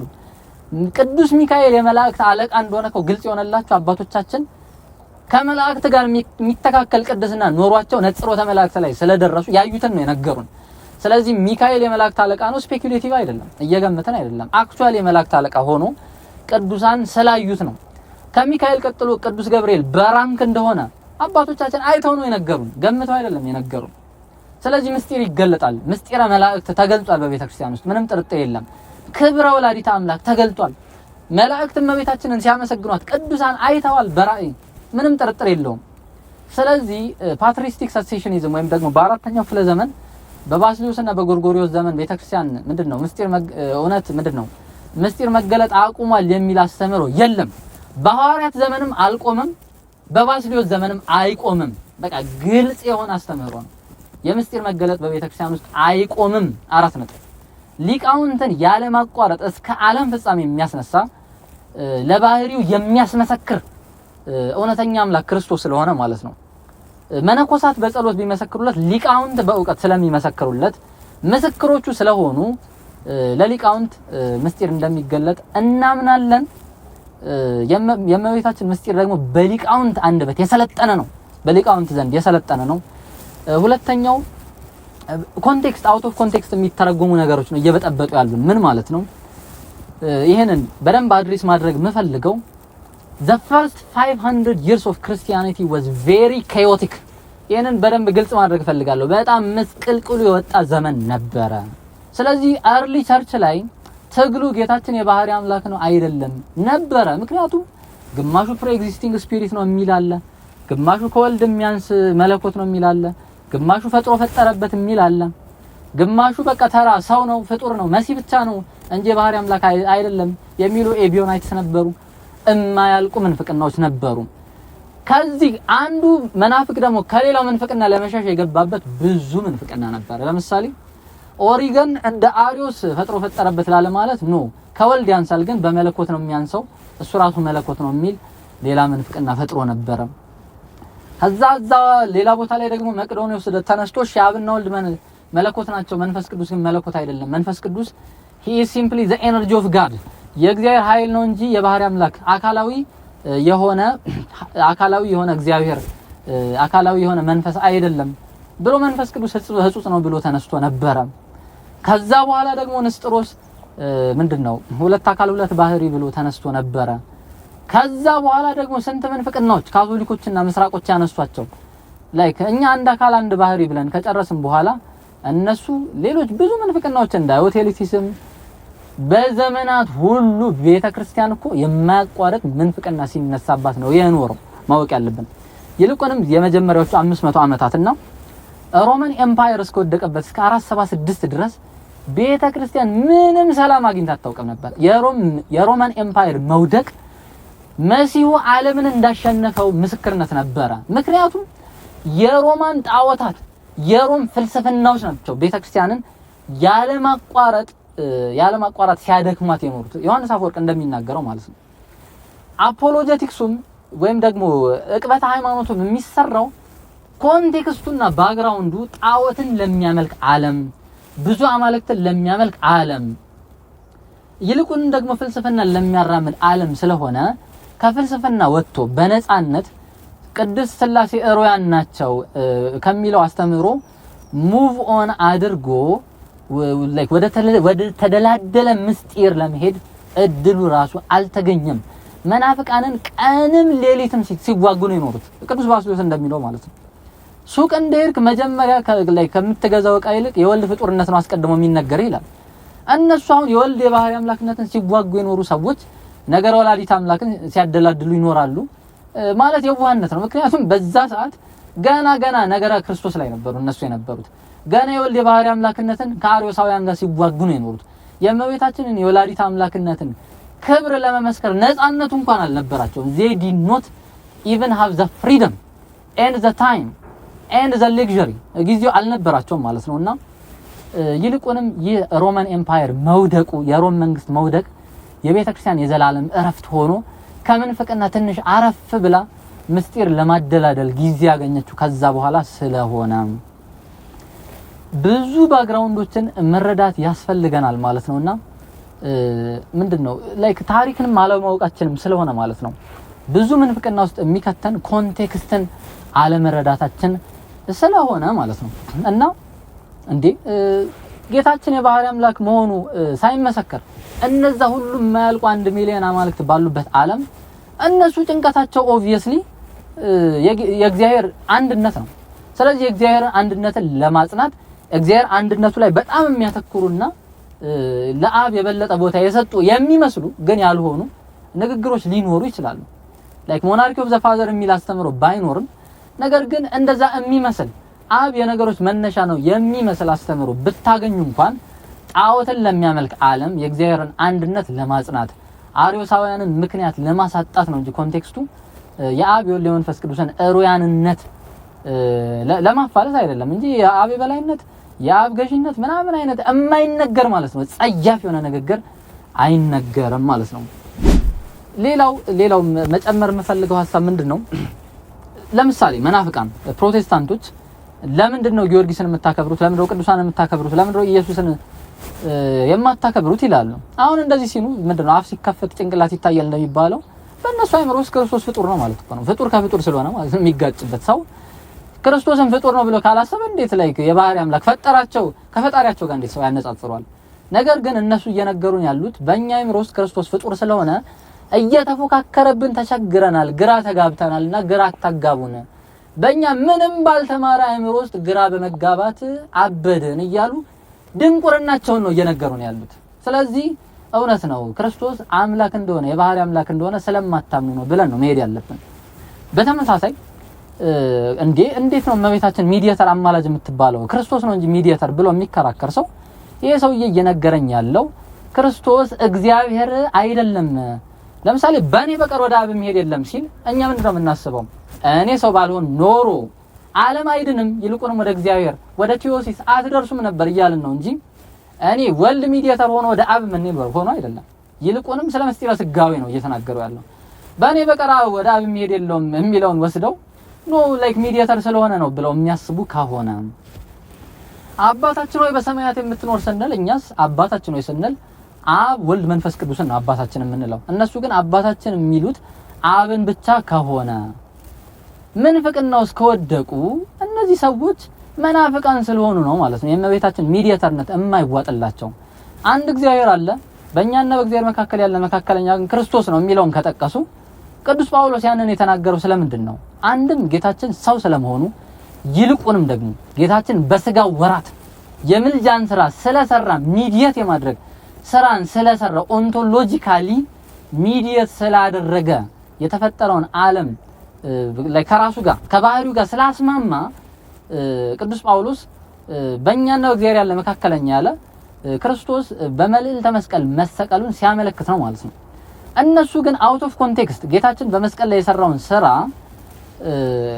በመስቀል ላይ የሰራውን የማዳኑን ስራ ዋንስ ኤንድ ፎር ኦል ለዘላለም የሰራውን ይልቁንም በዚህ ዓለም ሲመላለስ የሰራውን ስራ ሚዲየት የማድረጉን ስራ ለዘላለም ሚዲያተር ነው ብለው የሚሰናከሉ ከሆነ እና እመቤታችን ሚዲያተር አይደለችም ብለው የሚሰናከሉ ከሆነ እየነገሩን ያሉን እኛ ኒዮፕላቶኒስቶች ነን። በወልድ በኩል ነው ወደ አብ የምንሄደው ብለን ነው እንጂ የምናምነው ራሱ ወልድ መዳረሻ ነው ብለን አናምንም እያሉ እየነገሩን ነው ማለት ነው። እኛ ኒዮ ፕላቶኒስቶች ነን፣ እኛ ኦሪገናውያን መናፍቃን ነን ብለው እየነገሩን ነው ማለት ነው። ስለዚህ አንድ ምንፍቅና ሲናገሩ ሊቃውንት መደንገጥ አይደለም ያለባችሁ። ከየትኛው ምንፍቅና ተነስተህ እንዲህ ልትል ቻልክ በሚል ኮንፊደንስ ነው መናገር ያለብን። የእመቤታችን አማላጅነትና ሚዲየተርነትና ዓለም ላይ ከክርስትና ታሪክ ከመጀመሪያው ጀምሮ ከዮሐንስ አፈወርቅ ምንድነው ያዕቆብ ያያት መሰላል አንቺ ነሽ ብሎ ነው የሚጀምረው። ላይክ ምድርንና ሰማይን ብሪጅ ያደረግሽ አንቺ ነሽ ይላል ዮሐንስ አፈወርቅ። ቅዱስ ኤፍሬም በተደጋጋሚ ይላል። ከዛ በኋላ የተነሱ ቅዱሳን በሙሉ ሚዲየተር አማላጅ መካከለኛ አማላጅ እያሉ ነው እመቤታችንን የሚጠሯት። በክርስትና ትውፊት በ2000 ዓመት ትውፊት በሙሉ ካስፈለገ በሌሎችም መናብርት ጭምር ማለት ነው፣ ከኦሪየንታሎችም ጭምር ከኦሪየንታሎችም ውጪ ጭምር ማለት ነው፣ ኢንዲያኖች ሁሉም እመቤታችን አማላጅና ሚዲየተር በእግዚአብሔር ላይክ ሚዲየተር እንደሆነች ያለ ማቋረጥ መስክረዋል ማለት ነውና ሰዎች ከምን ምንፍቅና ተነስተው የእመቤታችን ምስጢር እንዳልተዋጠላቸው መጠየቅ አለብን ማለት ነው። ምክንያቱም የእመቤታችን ምስጢር ሲምፕሊ ቅዳሴ ማርያምና ውዳሴ ማርያም በቂ ስለሆነ ማለት ነው። እነሱ ግን የማይዋጥላቸው ሌላ ምንፍቅና ውስጥ ስለገቡ ነው። ወይ ኒዮ ፕላቶኒስቶች ናቸው። ኒዮ ፕላቶኒዝም ላይክ ሞናዱ አንድ ነው። ከሞናዱ ሌሎቹ አካላት ዲቫይን ፕሌሮማን እየተቀበሉ ሁለተኛና ሶስተኛ አካላት ይሆናሉ ብለው ስለሚያምኑ ጌታችን ከአብ በሆነ መንገድ ያንሳል። ሚዲየተሩ ጌታችን ነው። ስለዚህ ለአብ ላይክ እግዚአብሔር፣ ለወልድ ለጌታችን ደግሞ ጌታ ብቻ መባል ነው እንጂ የሚገባው ጌታችን እንደ አብ የባህሪ አምላክ እግዚአብሔር መባል አይገባውም። ስለዚህ ጌታ ኢየሱስ ሲሉ እነዚህ ሰዎች ኒዮ ፕላቶኒዝም ነው የሚመሰክሩት። እኛ ቤተክርስቲያን ላይ እንደዚህ አይነት ምንድነው ላይክ ትራዲሽን እና እንደዚህ አይነት ለዛ ስለሌለ ማለት ኦርቶዶክሳዊ ለዛ ስለሌለን ማለት ነው።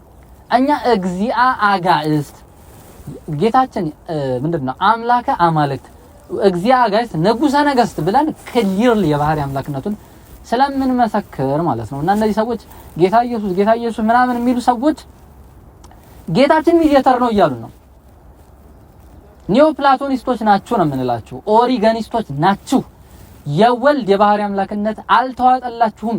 ወልድ ራሱ መዳረሻ ነው እንጂ በወልድ በኩል ወደ አብ አንሄድም።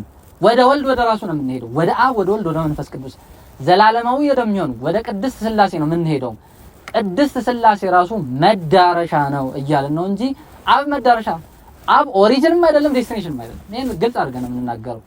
ራሱ አብ ወልድ መንፈስ ቅዱስ ኦሪጂን ነው። ራሱ አብ ወልድ መንፈስ ቅዱስ ዓለምን አሳልፎ የፍጡራን መዳረሻ የሆነ ዴስቲኔሽን ነው። በእኔ በቀር ወደ አብ የሚሄድ የለም ማለቱ እኔ ሰው ባልሆን ኖሮ ዓለም ወደ እግዚአብሔር አይሄድም፣ ዓለም አይድንም፣ ወደ መንግስተ ሰማያት አትሄዱም፣ ዓለም አይድንም እያለ ነው።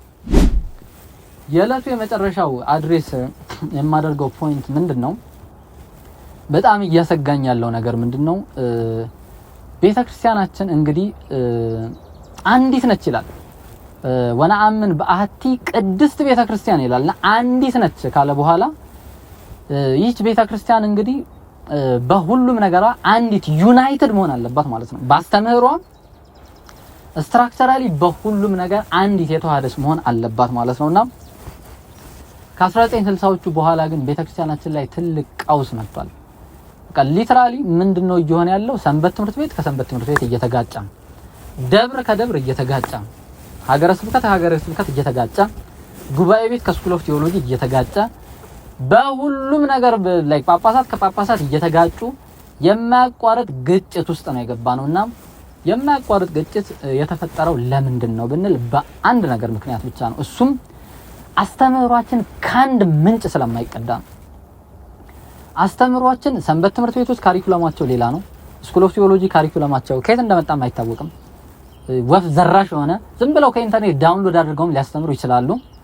በደንብ መረጃው ስላለኝ ማለት ነው። እርግጠኛው ነው የምናገረው፣ እየገመትኩኝ አይደለም። ስለዚህ አስተምህሯችን ምንጩ ጉባኤ ቤቶች ቢሆኑ ኖሮ፣ ሊቃውንት ቢሆኑ ኖሮ፣ የሊቃውንት ተዋረዱ እንደተጠበቀ ሊቀ ሊቃውንት ዕዝራ ደቀ መዛሙርትን አፍርተው ስኩል ኦፍ ቴዎሎጂን የሚመራው የሊቀ ሊቃውንት ዕዝራ ደቀ መዝሙር ቢሆን ኖሮ፣ ወይም ደግሞ የአንድ ሊቅ ደቀ መዝሙር ቢሆን ኖሮ እንደዚህ አይነት መከፋፈል ውስጥ አንገባም ነበር። ባጭሩ ይሄ ሁሉ መከፋፈል ያስተምህሮ መከፋፈል ውጤት ነው እያልን ነው ግልጽ አድርጎ ለመናገር ማለት ነውና ትንቢተ ኢሳይያስ ላይ እንደተነገረው ማለት ነው ላይክ እያንዳንዱ ወደ ገዛ መንገዱ አዘነበለ ይላል እና እዚህ ጋር አሌክሳንደር ሽመመንንና ቪላድሚር ሎስኪን እየጠቀሰ ከጀርባ ቢብሊዮግራፊ ላይ የማያቋርጥ የኢስተርን መጽሐፍትን ዘርዝሮ በቤተ ክርስቲያን ዕውቅና ተሰጥቶት መድረክ ላይ ያስተምራል እና አስተምህሯችን እየተበታተነ ስለሄደ መፍትሄው ወደ አባቶቻችን መመለስ ነው የሚል ግልጽ የሆነ ሐሳብ አለኝ ማለት ነውና መከፋፈላችን አደገኛ ወደሚባል ወደ እርስ በርስ ምንድነው በቃ መለያየት ወደ መለያየት የሚወስድ አደገኛ ወደ ሆነ መንገድ ላይ እየሄድን ስለሆነ ወደ ቀደመው መንገድ ተመልከቱ እንዳለ ነብዩ ኤርሚያስ ማለት ነው ቀጥተኛዋና የቀደመች ወደ ሆነችው ወደ አባቶቻችን ወደ ጉባኤ ቤት ነው እንጂ መመለስ ያለብን አመጣጡ ከየት እንደሆነ ተርጓሚው ማን እንደሆነ ወደማይታወቅ ወፍ ዘራሽ ወደ ሆነ ስኩል ኦፍ ቲዮሎጂ አይደለም መሄድ ያለብን ስኩል ኦፍ ቲዮሎጂም ከተማርን በትክክል ለሊቃውንት የጋይዳንስ ኦቶሪቲ ስኩል ኦፍ ቲዮሎጂውን ጋይድ የማድረግ ኦቶሪቲ ተሰጥቷቸው ነው እንጂ ማንንም የፈለገውን አስተምሮ እያመጣ እዛ እየተፈላሰፈ እየገመተ የፈለገውን ትምህርት ዳውንሎድ እያደረገ ያመጣ ለቤተክርስቲያኒቱ የማይመጥን የተልከሰከሰ አስተምህሮ ቤተክርስቲያኒቱን ያጠፋታል ማለት ነው። ሁለተኛ ጸጋ እግዚአብሔርም ይለየናል። በታሪክ ውስጥ እግዚአብሔር እውነተኛ አምላክ ብቻህን ይሆን ካንተን ይላል። ጌታችን እውነተኛ አምላክ ስለሆነ እግዚአብሔር እውነተኛ ስለሆነ በባህሪው እውነት በቤተክርስቲያን ውስጥ ካልተመሰከረ የበጉ ሚስት የተባለች ቤተክርስቲያንን ጸጋ አይሰጣትም ማለት ነውና ጸጋ እግዚአብሔር እየተለየን አማላጅ እያጣን እመቤታችንን ሰው አማልጂ ለማለት ኮንፊደንሱን እስኪያጣ ድረስ ማለት ነው ድንግልን ለማፍቀር ኮንፊደንሱን እስኪያጣ ድረስ ሰዎች እንዳመጣላቸው በትዕቢት በአርዮስና በንስጥሮስ ትዕቢት እየተናገሩ አማላጅ እያሳጡን ስለሆነ ማለት ነው አማላጅ ባጣን ቁጥር ደግሞ ተስፋ ቆርጠን ከቤተክርስቲያን እየራቀን ስለምንሄድና ቤተክርስቲያን እየደረቀች ስለምትሄድ በስተመጨረሻም ደግሞ አማላጅና ጸጋ በሱ ላይ የሌለው ሰው በገንዘብ ነው የሚመካው በገንዘብና በመንፍቅና የሚመኩ መናፍቃን በትውልዱ ላይ እየተፈጠሩ ስለሆነ በስተመጨረሻ ትውልዱ አማላጅን እያጣ ነው ቤተክርስቲያን ሞገስን እያጣች ነው የዚህ ሁሉ መከፋፈላችን ምንጩ አስተምህሯችን ነው ወላዲተ አምላክ የሚለው ታይትል በደንብ እየተመሰከረና እየተሰበከ አይደለም ስለዚህ ወደ ቀደሙ አስተምህሮ መመለስ አለብን ነው የምንለው እና በድፍረት መንፈቅናን የምታስተምሩ ሰዎች ልትወገዙም እንደምትችሉ ማወቅ አለባችሁ ልትወገዙም እንደምትችሉ ለሊቃውንት ጉባኤ አስተምሯችሁን ዘርዝረን አቅርበን ልትወገዙም እንደምትችሉ ማወቅ አለባችሁ በድፍረት ማን ምን ያመጣል ይያሉ የሚያስተምሩ ስላሉ ማለት ነውና ጀስት ኮንክሉድ ሳደርግ እውነተኛውን አስተምሮ ባላስተማርን ቁጥር ጸጋ እግዚአብሔር እየተለየን ቤተክርስቲያን ላይ በጣም መከፋፈል እየበዛ ምናልባት አሁን ያለንበት መከፋፈል ሲኖዳል ክራይሲስ አለብን በሁሉም ነገር መከፋፈል አለብንና ይሄ መከፋፈላችን ከምንጩ የሆኑ ሰዎች የሆኑ ነገሮች ተጽዕኖ የፖለቲካ ተጽዕኖ ምናምን ሳይሆን እግዚአብሔር በባህሪው እውነተኛ አምላክ ነው እኛ እውነትን መስከረን ላይደርስልን አይችልም ማለት ነውና እግዚአብሔር ለምንድነው በዚህ ዘመን ያልደረሰልን ብዙዎች ስለምንድነው ተስፋ ቆርጠው ከኢትዮጵያ የወጡት ቢባል አስተምህሯችን ጤነኛ ስላልሆነ ነው በቃ ግልጹ ነው የምነግራችሁ የወላዲተ አምላክ ክብር እየተመሰከረ ስላልሆነ ነው እንደ አባቶቻችን ወደ ውዳሴ ማርያምና ወደ ቅዳሴ ማርያም ትርጓሜ ስላልተመለስን ነው ማለት ነውና ቤተክርስቲያናችን ከዚህ ካለችበት ቀውስ እንድትወጣ ወደ አስተምህሮ አንድነት መምጣት አለብን ያስተምህሯችን አንድነት ደግሞ አቺቭ የሚደረገው ወደ ጉባኤ ቤትና ወደ ሊቃውንት ስንመለስ ነው ስኩል ኦፍ ቲዮሎጂ ቢቀጥል እንኳን it should be under the supervision of ሊቃውንት ማለት ነው በሊቃውንት ሱፐርቪዥን ስር ነው መሆን ያለበት እና ተጽዕኖ ኢንፍሉዌንስ ሁሉም ነገር ከሊቃውንት ነው መሆን ያለበት እና ሌሎቹ ከውጭ የሚመጡት ነገሮች በሙሉ በደንብ ምንድነው እየተጠረጠሩ ፊልተርድ እየሆኑ ነው መግባት ያለባቸው ማለት ነው ስብሐት ለአብ ስብሐት ለወልድ ስብሐት ለመንፈስ ቅዱስ ወለወላዲቱ ድንግል ወለመስቀሉ ክቡር ይእዜኒ ወዘልፈኒ ወለዓለመ ዓለም አሜን